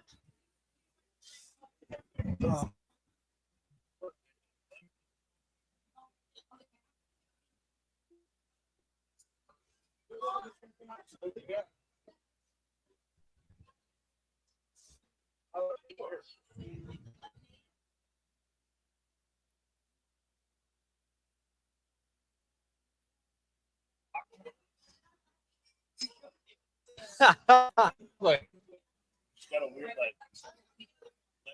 What time is he coming on? Can I just in the 5 o'clock hour? That's 5. How do they say his name? Johnny Broom, right? Johnny Broom.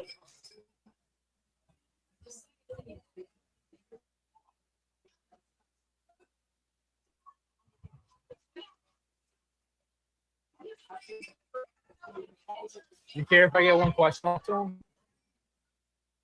All right, cool.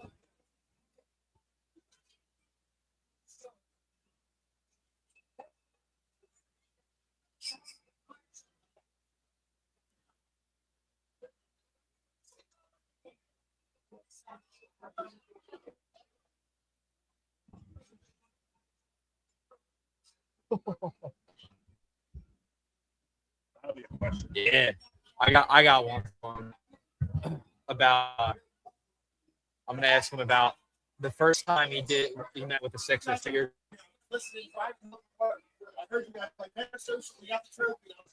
Oh, it's awesome.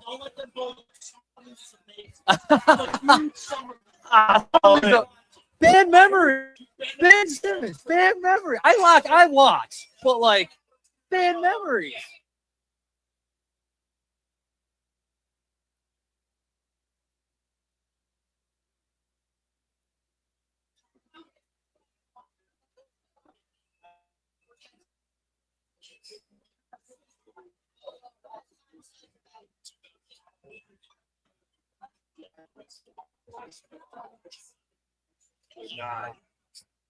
Yeah, it's an end. It's an eyebrow.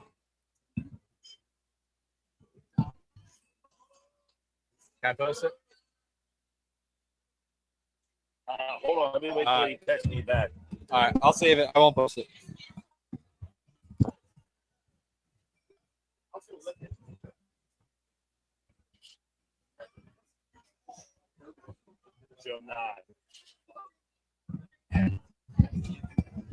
Hey, Josh. Yeah, I'm here. Okay. Just got off the phone with Brandon. Broom's going to call between 5. Okay. That's what my hope was. All right. So 5:25. Okay. If you could put together a call board. Yeah. Should be pretty. I don't have Canva. Oh, I don't have that I'll account. do it. You could share it with me. Just share. I'll get it done in a second. All right. Bob's on the phone, right? Yeah. Oh, it's 4:57. All right, we got 3 minutes. Jonai. Broom. Get the brooms out like the Astros did. Josh, you can play this when he comes in.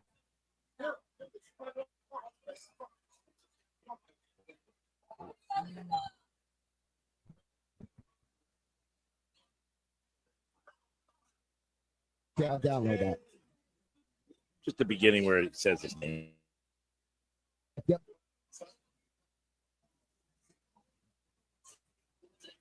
Yeah,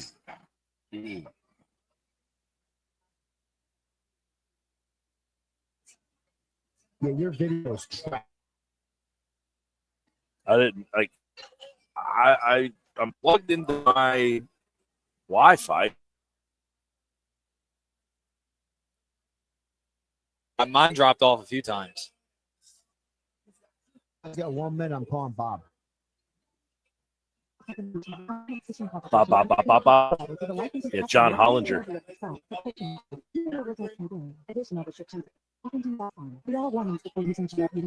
Much better. Confused on where to start with weight loss medication? See the lowest available with or without nuts for Wegovy. How are you? At TryLifeMD.com. 95% of LifeMD patients said starting loss journey with missing to territory after losing 42 pounds. You just take your shots. It's like you're on a diet, but I wasn't expecting you to do boys and 37. This was if I can do it, I do it. And get your free insurance benefits check in minutes right now at TryLifeMD.com. Even 96% of patients said they would recommend the Life program to anyone. Right. Get started right now at TryLifeMD.com. That's TryLifeMD. Bob's ready. Bob. Oh, Dwight. All board for Bob. Let me see. I think you did. Good grief. Atlantic City, a Town Square media station, serving all of Jersey. I can't. It's so slow. On 97.3 ESPN and the 97.3 ESPN free mobile app. Now live from inside the Ocean Resort Studio, here's Mike Gill. All right, Sports Pass Live, 97.3 ESPN, the 97.3 ESPN free mobile app, live video streaming on the X platform, YouTube, at Mike Gill Show. It's a Mike and Bob Friday baseball chat on your drive home on a Friday. You know, the Phillies, Braves, a lot of stuff happening. We figured we needed the big audience on the 5 o'clock drive home. Bob Wankel's with us now. We're live at Ventnor Social, which not very many seats left in the house here. This place is mobbed with people trying to come in and get their picture taken with the Lombardi Trophy. We're here till 6 o'clock tonight. Bob Wankel from the Fighting Words podcast, Crossing Broad, covers the Phillies. Coming up, by the way, in about 25 minutes from now, Joe Broome will join us. The Sixers second-round pick will be calling in to talk about his day. By the way, Charles Barkley said that Broome is the greatest player in Auburn basketball history. Wow. Which also includes Charles Barkley. Let's bring Bob Wankel into the conversation now as the Phillies are down in Atlanta tonight to take on Braves after. In your favorite content creator, Frank the Tank's famous words, Bob Wankel, the Phillies offense was feeble down in Houston last week, and it caused Max Kepler to show some frustration. Will we be seeing more of this kind of tone from the Phillies players? Oh, what's up, Mike? First of all, you got to tell everybody that I forced my way into the 5 o'clock hour. I was told now no more 3 o'clock. I'm always coming on at 5 this weekend. So let's be transparent about that, you know? Yes. As far as Kepler is concerned, I mean, look, he does have one legitimate gripe that he's actually hitting better against lefties this year than he's hitting against righties. He's hitting 222 against right-handers. Max Kepler stinks, and for him to have the audacity to come out and say, I need to be starting, or I am struggling to come out playing every day, obviously incredible given his lack of production, but it also demonstrated a little bit of a disconnect, I think, for the second time now in 2 weeks between a player and management, or at least the manager, and how guys being utilized. I think it would be, you'd be kidding yourself if you didn't look at that at least a little bit and have to wonder, is there a pattern developing here? All right, there's so many peels of the onion here, Bob. Number one, Kepler assumingly says, listen, it's hard to kind of get going when you don't get regular at bats, which is fair to say, right? But then they insinuate he was promised he would play every day, and then that's not been the case. And he hasn't. He's started 3 games against left-handed pitching all season long. Does he have a legitimate gripe? I don't think so. I mean, number one, it's about you're on a 1-year deal. If the Phillies don't owe you anything, and yes, they're giving him a against left-handed pitching, they haven't. But he has not been particularly productive against left-handed pitching in general. He has not been this season. He has 621 OPS against lefties. So, I mean, you look at some of the established veterans that have on this team. I wasn't play at this time. I mean, so who's Max Kepler to say, I'm not getting a spot? I find it to be fairly upsetting, and I wonder, but honestly, I think, man, we've been talked long enough. I try not to overreact to things like this. I think typically my side on the side is like, I don't know, not a big deal. I wouldn't be surprised if he wasn't here after the trade deadline. Certainly in the lineup tonight, I know some people thought you get paid immediately, but that's not going to happen. They're not in no spot to part ways with any potential offensive threat in the. But I do wonder if there's a situation if he's not a part of this thing for one reason or the other. All right, so there's a lot here I want to get your thoughts on. Number one, are the Phillies' right-hand options actually better than Kepler? I know Kepler's been terrible, but does he have some justification? Because you said the Phillies veteran player. He did have 30 home runs one year. He's been I think he's got about 100 He's got 9 homers this year. Does he actually offer them the potential of more than an Otto Kemp or a Weston Wilson Buddy Kennedy is not really playing for him, but to keep him in left field and keep Kemp at first base, I guess. Is there any justification to that? Well, I will say the other night against Kepler, you get Johan Rojas' spot where you have him in the 9th inning looking for offense. I'd rather see Matt Kepler in that spot. Oh, there's a whole other story right there we could get in. But, yeah, go ahead. But I look at it and go, Matt Kepler's not a long-term solution here. You're trying to figure out what you have in a guy like Otto Kemp. Like, I want him to get into that ahead of the trade deadline. If you don't have the right confidence, you're going to have to go out and do something. And you look at the Phillies' rapid production from right-handed batters against left-handed pitching this season. Other than Ventnor Social, it's been pretty brutal. Trey Turner's is right about 800 against lefties. That's fine. Sub 100. Real Lucha, sub 400 OPS. I mean, he's been dreadful against lefties.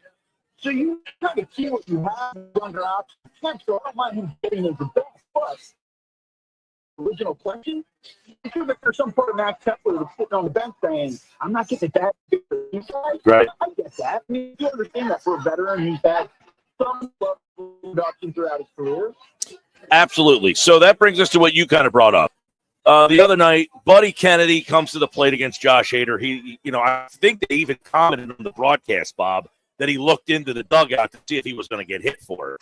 Then comes Rojas. We all know the entire Delaware Valley is saying, you got to hit for Rojas. And all agree. Then after the game, Thompson is asked, did you think about hitting for Rojas in 9th? And he said, no.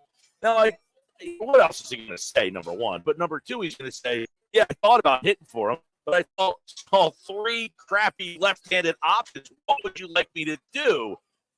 Is there a world where any team in baseball would pinch hit a left-handed hitter against a left-handed pitcher that's a platoon level player? I'm not talking, of course, if Bryce Harper available, you'd hit him in that spot for Rojas.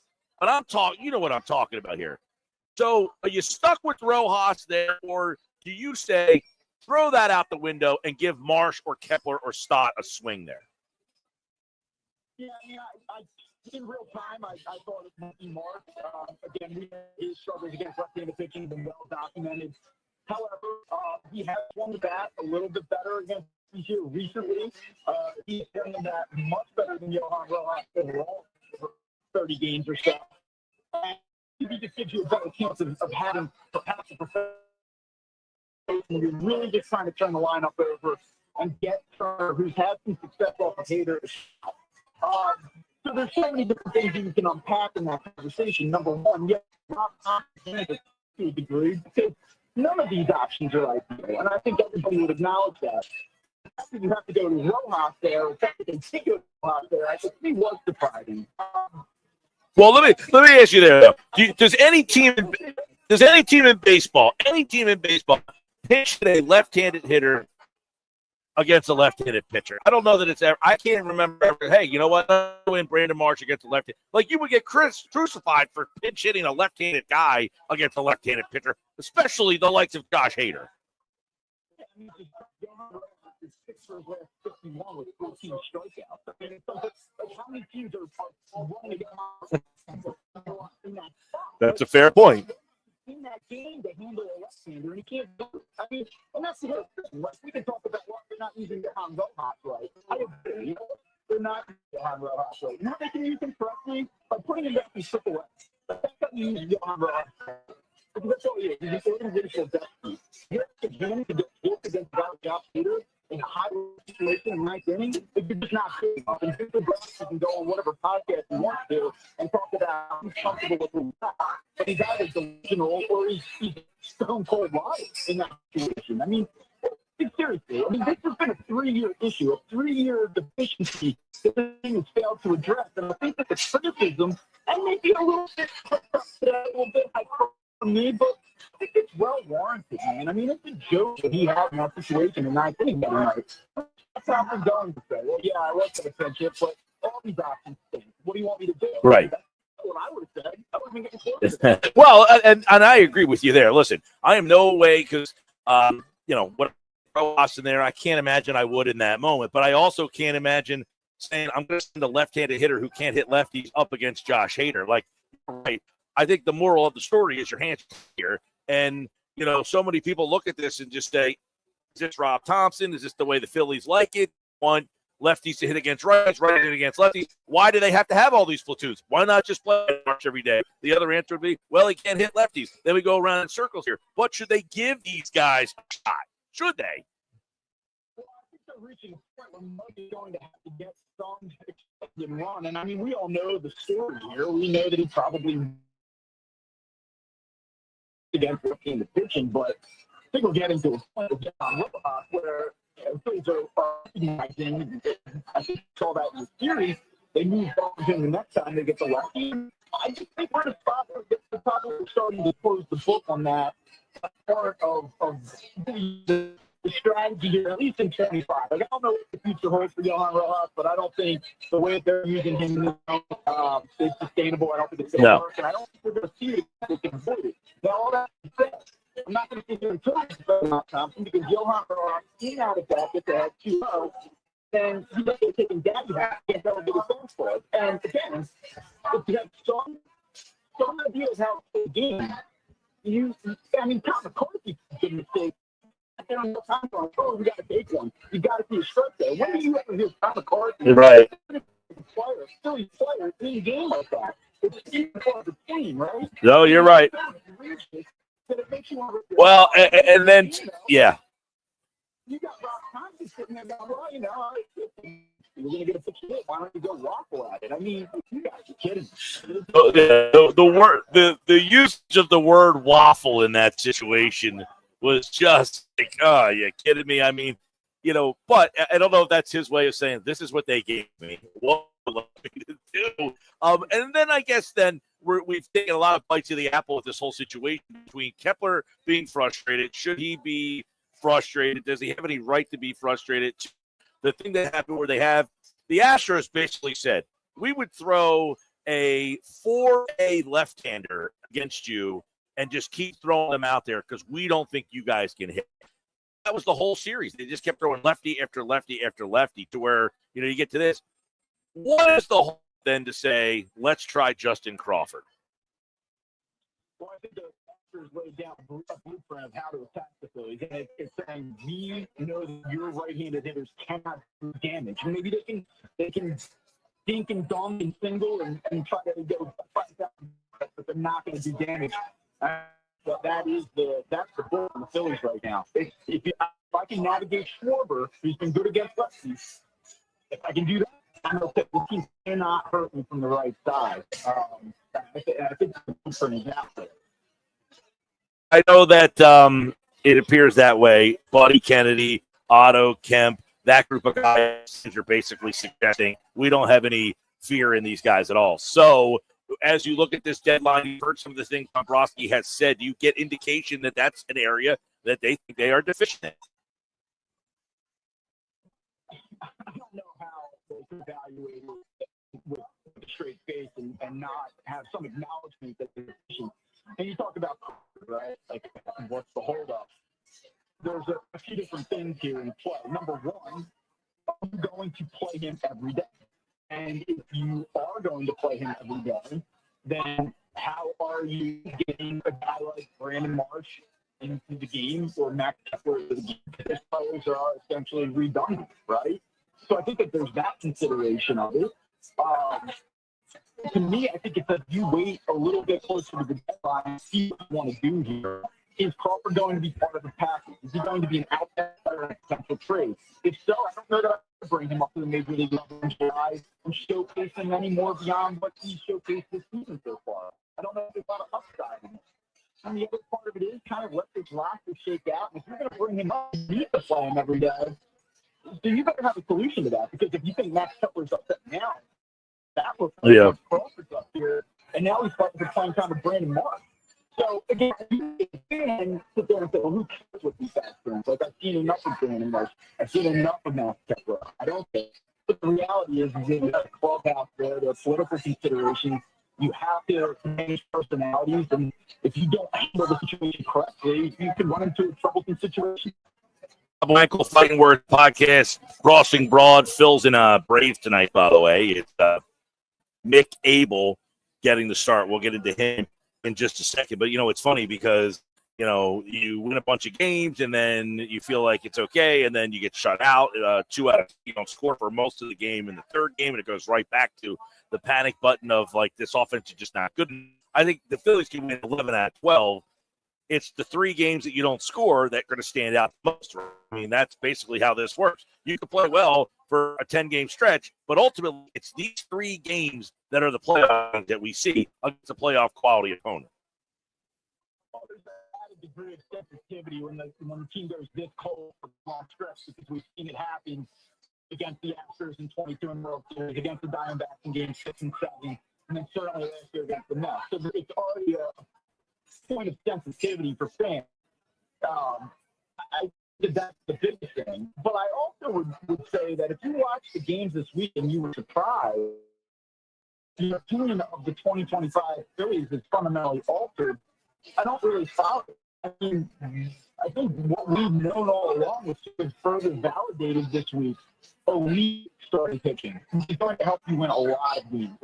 This offense has been largely underwhelming this season. They're on pace to win 94 games because the starting pitching has been so good. And we saw that against the team this week. The bullpen soft and soft. And they might have some current solutions to support the starting pitching. I think as we get towards the back half of the year, that'll start to work itself out. I really do think that they have some starters that can convert and be effective in the relief role. But it's the same story. And just think about it this way. If the Phillies had a big hit on Tuesday night, big hit yesterday afternoon, they win 2 out of 3, would anything be fundamentally different about this Phillies team? No, we feel a lot better about them. In the moment. Yeah. In the moment, we feel a lot better about them. But when you zoom out and go high level, I don't think anybody should feel any differently about the Phillies than they did a week ago.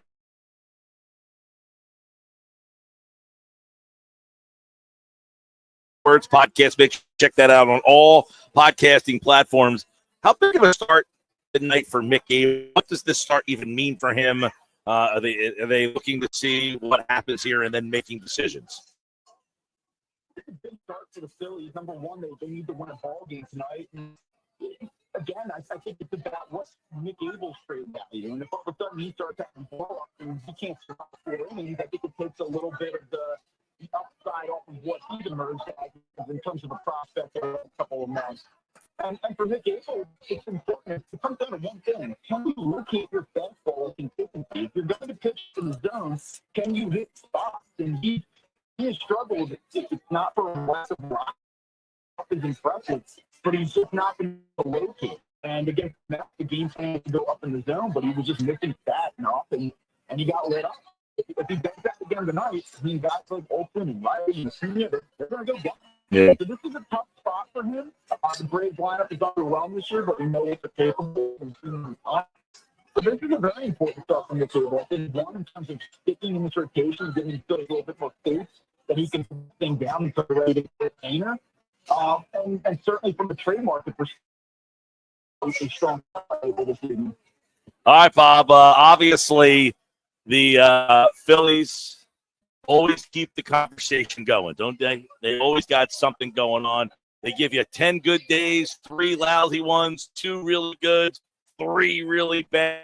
Just the way it makes for a very interesting season, and will make for a very interesting trade deadline.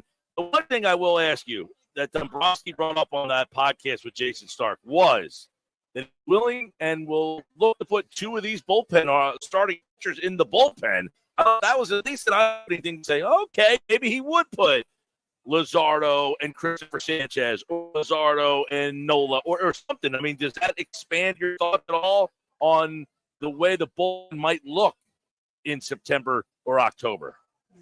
Yeah, and this happens a little bit with the 2018 Red Sox, where they can bring the starting pitching and the bullpen roles in October. I think that there are candidates in play for that. You can pick any of the lefties in between Suarez and Sanchez and Luzardo. And then I think that Abel here would be in play for that as well. And I think catering to that miss, right? I think that you do. And that's why I don't think that they have to get crazy at the deadline, looking at, people are going to talk about Mason Miller and going out and getting elite level closers, and are you going to part with significant prospects? If I'm going to part with significant prospects, it's going to be for a meaningful offensive piece that truly changes the dynamic of the lineup. I think that there's enough of a surplus in the starting pitching that I would like to see them add.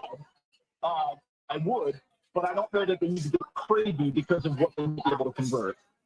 All right, Bob Wankel, Fighting Words Podcast. Make sure you check that out. And, of course, a Mike and Bob Friday baseball chat is in the books for this Friday edition of the Sports Bash on a happy hour Friday. All right, Bob, thanks. There it is, Bob Wankel, everybody. Sports Bash Live, 97.3 ESPN. And, of course, Bob, Friday baseball chat, you got a lot there, man. He has really brought a lot of more conversation into the mix, Nuggets. He's fired up. That's you haven't eaten your sandwich at all. I know. I have trouble eating live. Me too, but we had a break a while ago. I know. We weren't live that whole time. I know. We had commercial break. I was late on getting the order in. Unbelievable.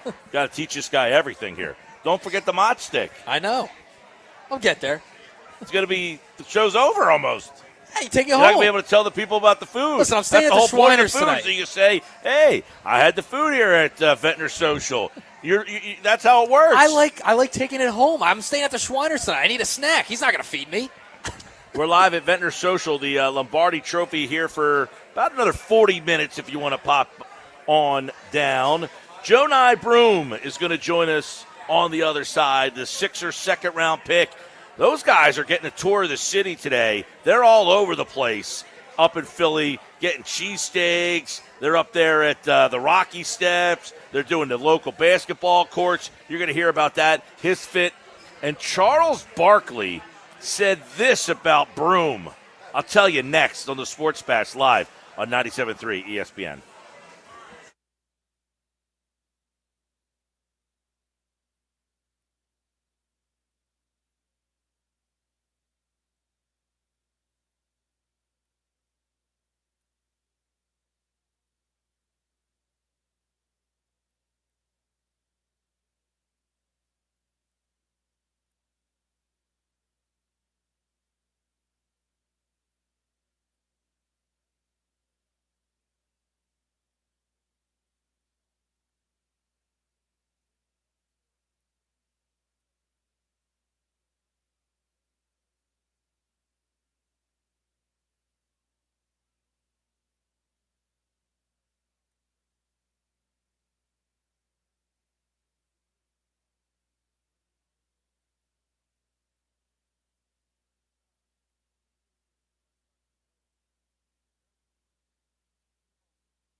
All right, 5:30 on a Friday night. It's the Sports Bash Live, 97.3 ESPN, live at Ventnor Social. It's a new spot here in Ventnor. Just opened up right around Memorial Day weekend. The Lombardi Trophy, we got it till 6 o'clock tonight.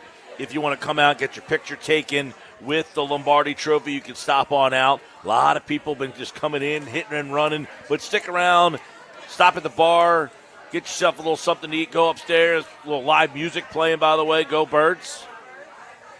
A lot of Go Birds. They're saying hello. Yeah, a lot of Go Birds. Got a little live music going on over there, right in front of us. Great little spot here, this Ventnor Social, which, so it used to be Santucci's. Yes. Then before that, it was the hardware store.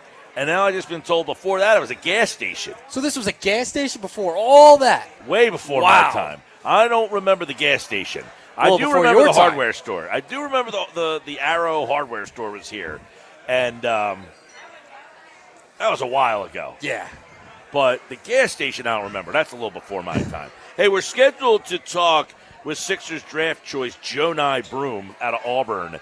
And before we went to break there, I told you, Charles Barkley came out and said Broome is the best player in the history of Auburn basketball. Now, Charles Barkley played there. And by the way, Broome didn't play his entire career there. He started at Morehead State and then ended up going to Auburn. So it's not like he's a lifelong Auburn Tiger where he played like all 4 years there. So I thought that was a pretty powerful comment coming from Charles Barkley to say Broome is the best player in the history of the Auburn franchise. Now, this is a team that he just helped take to the Final Four. Yeah, I mean, that's high praise and a ringing endorsement from Charles Barkley. Sir Charles himself, when you get an endorsement like that, I mean, that bodes well for the 76ers. That can make Sixers fans breathe a little easier and really enjoy this pick. I mean, he was fantastic last year. I mean, 18.6 points per game.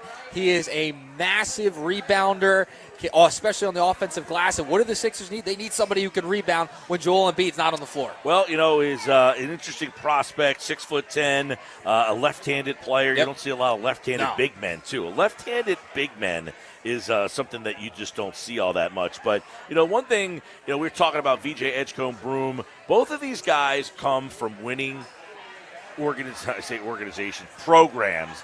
They're kind of organizations. Yeah, now right? with the transfer portal and everything, yeah.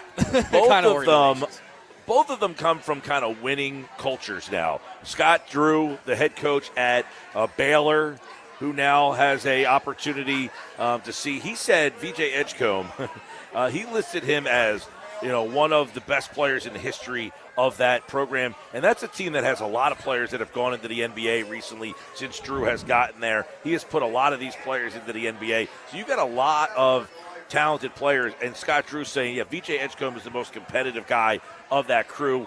You've also got Broome, who plays at Auburn. There's a Go Birds. Oh, that's a good one, That's man. a solid Go That Birds. is a stop-the-show type of Go Birds. Right there. Mid-thought right there. So you have an opportunity to get two guys in here that are kind of like, hey, let's kind of change the culture and do things and try to get, winning players in here. You know, you've got Markelle Fultz. He came from a team, quite frankly, wasn't very good. They went 9-20 when he was at Washington. You had Ben Simmons, a guy that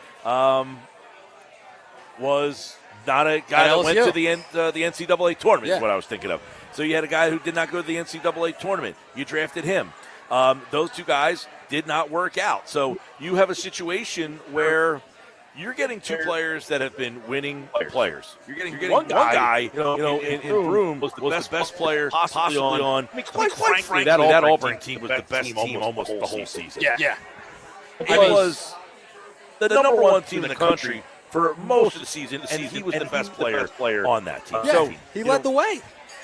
He did lead the way. Yes, he did lead the way. And Edgecombe, too. He was the Big 12 freshman of the year. By the way, sorry, I'm getting a little distracted by the fact we just have a really big crowd at the end here, right in front of us. It's all lined up. The Go Birds.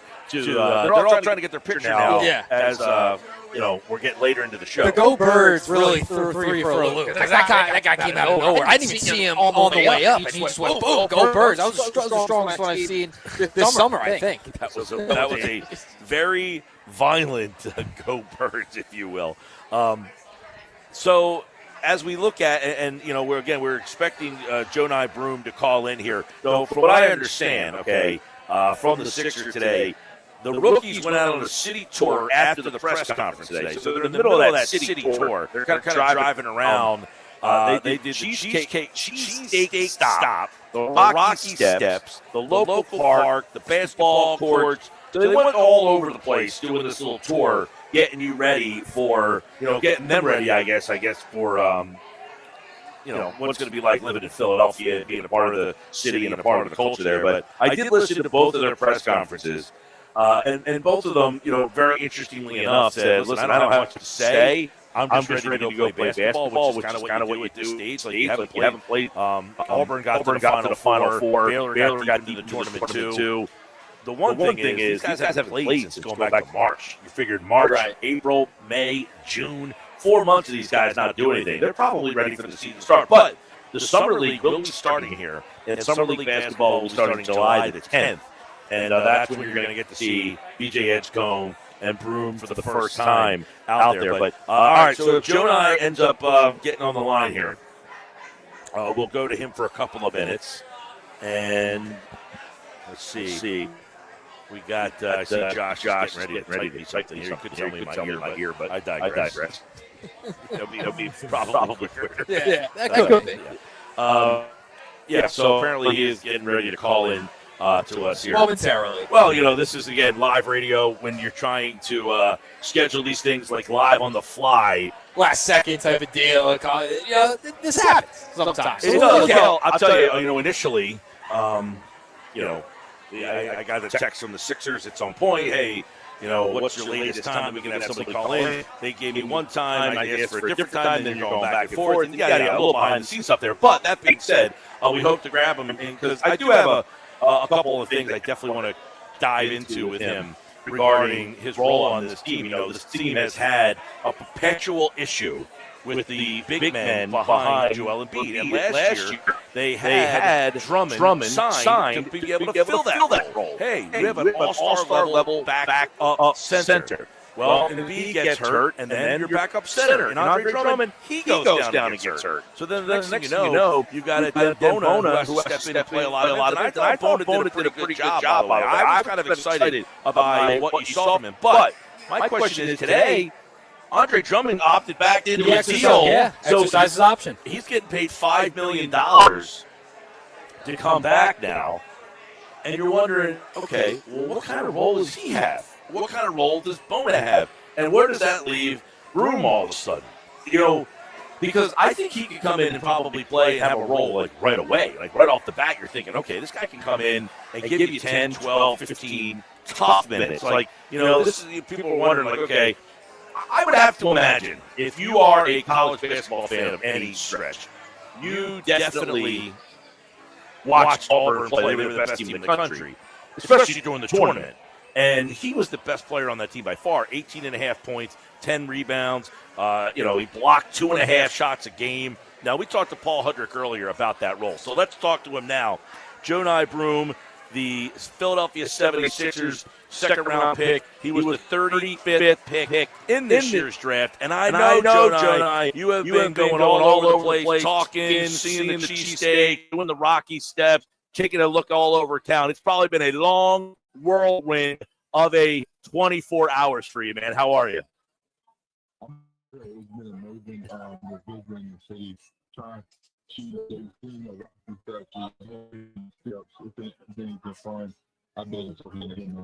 Well, last night you heard your name in the second round, pick number 35. What was it like the moment where you actually get your name announced? How does that kind of shake you to the core a little bit? It's very to watch my life, it means a lot, for the city of Phillies, and I'm just ready to get the word and ready to try uniform. I know. We were talking right before you came on. It's like, okay, now you, on the other hand, got a little deeper into the NCAA tournament. Probably not as deep as you wanted to, but still, you got done playing right around the first week of April. So you really haven't got a chance to play April, May, June. You're going on like 3 months now. How chomping at the bit are you just to play a summer league game? Man, I'm super excited, and that's why I'm excited for the most.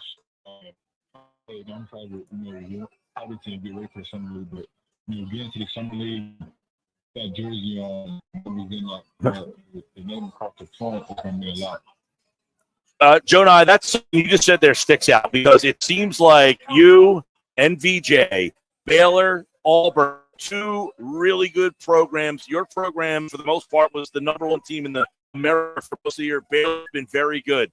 It seems like the name on the front meant a lot to the Sixers in drafting VJ and you. And it seems that kind of personality that you both bring is whatever the team needs, more so than maybe some of the murmurs that we heard from some of the picks of, hey, am I going to get my shots? Am I going to score my points?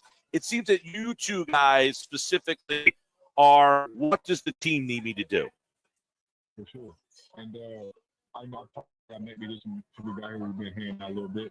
And I feel like I'm coming home as well, but I think our main priority, our main focus is winning, bringing a championship to the city of Philly. So I think that's why they picked us, because we're both competitors, we're both players. So I think that's what's going to also this team. Jonah, how unique is this situation where normally you're getting picked by a team like VJ number 3 overall, and then early in the second round, you're getting picked by a team that is generally rebuilding or struggled or just trying to find their way. Sixers have an MVP, Paul George, Tyrese Maxey. Last year they get Jared McCain. This is a team that got the third pick mostly based on injury issues, not because they're in a situation of kind of, we've been hitting on hard times. How unique is it to get picked by a team at the top of a round that has championship aspirations as opposed to rebuilding aspirations? And I love it here. I think this is what they like me. I think it's a good spot for me. A great team, like you said, in the Cleveland. That speaks for itself. So I'm gonna be watching his movements. This is just to learn, and I'm gonna be trying to pick his back every time, working out with him, getting better from him, and even further, very good guards like Maxey. So I just think I've got best things in my hand to be on the team that compete for a championship. Jonah Broom's with us from Auburn, second round pick of the Sixers. By the way, yesterday, just crystal ball, Jonah, I said on my show, the guy I want the Sixers to land is Jonah Broom. What do you think that you can add in terms of your set to the NBA game in round 1? I want to see if your answer matches my answer. I was saying yesterday, I said the guy I want the Sixers to pick is you. I said I would like them to land Jonah Broom because of the things that I saw in your game. So what do you think your game will do, how it will translate to the NBA level? I think I'm a smart player. I'm going to find a way to impact the game offensively and defensively. I think I'm a playmaker offensively and defensively. And sometimes the players are always scoring. Maybe rebounding at a high level. We maybe getting the steals in the block. Or, just maybe even setting the screen and being like Paul or Maxey open. Things that I'm a good guy, good teammate. But I'm going to put off the field.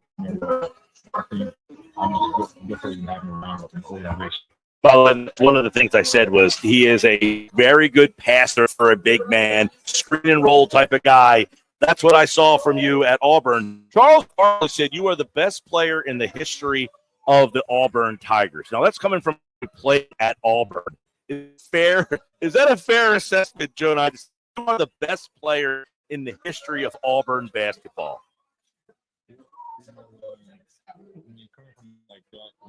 That is true.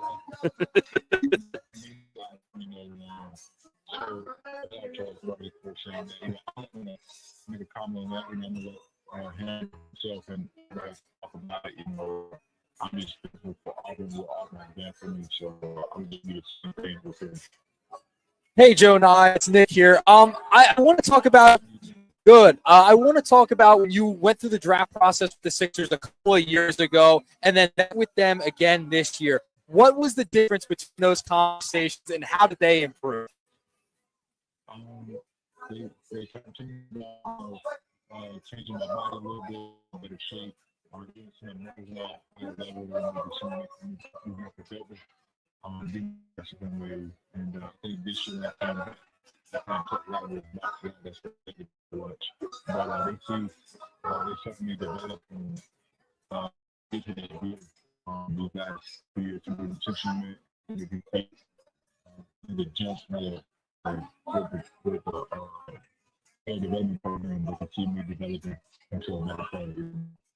No doubt. Jonai Broom was with us. Last one for you. You know, obviously you're in a unique spot where the MVP of the league 2 years ago in Joel Embiid is here. I don't know that you've talked to him or met him yet, but do you have stuff like already? Oh, I'm playing with Joel Embiid. I'd like to ask Joel when I get a chance to see him or meet him. Has that even crossed your mind yet? I'm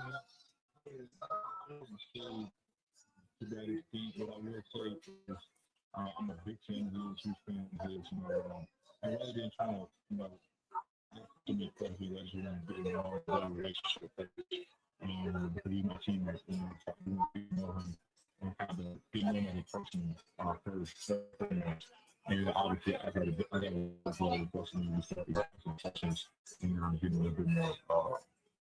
Well, he is the Sporting News Television Player of the Year, Auburn Tigers.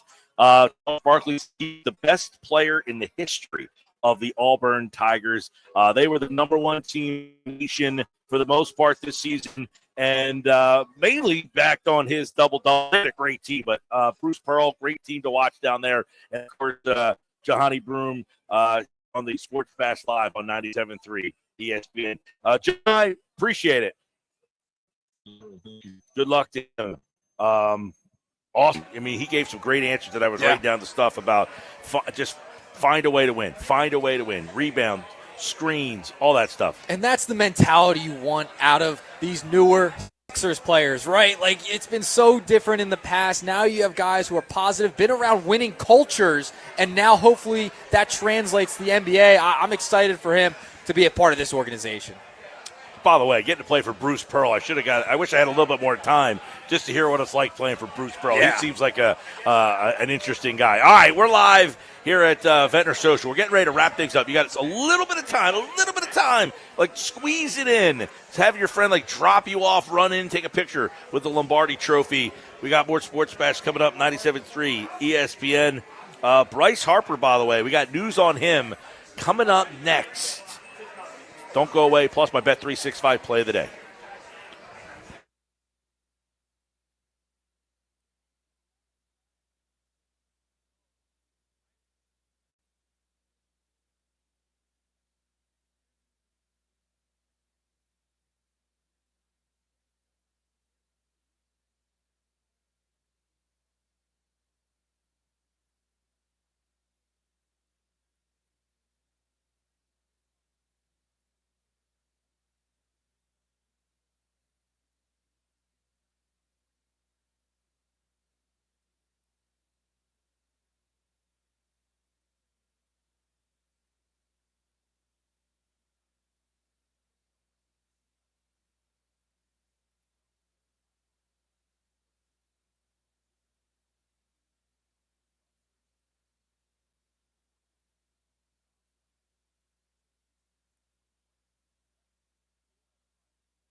All right, time now for the Bet365 play of the day as we're getting ready to get out of here tonight. Got two quickies for you here. Put them together. What do you got? You got plus 109 if you want to parlay the odds. You want to play them as singles, do that as well. The Valkyries of the WNBA, I like them tonight over the Sky.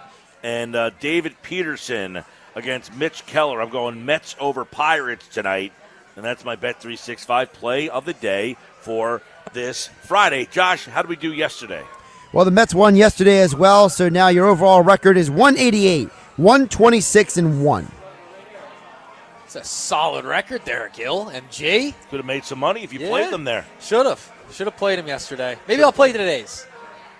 Hey, I put them out there. You do what you want with them. I will. I gave you two winners right there, Mets and the Valkyries of the WNBA.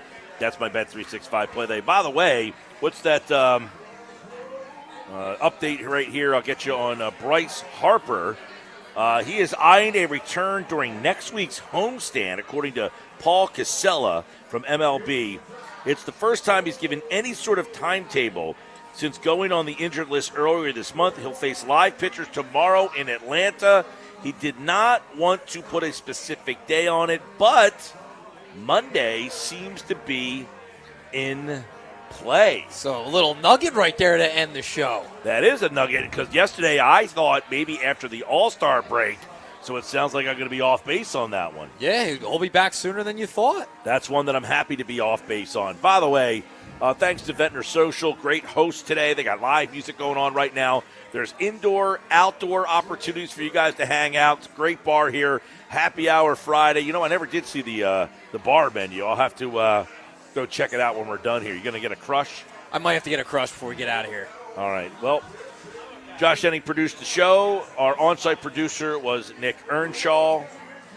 Intern Gina set us all up today and did all the behind-the-scenes social media stuff.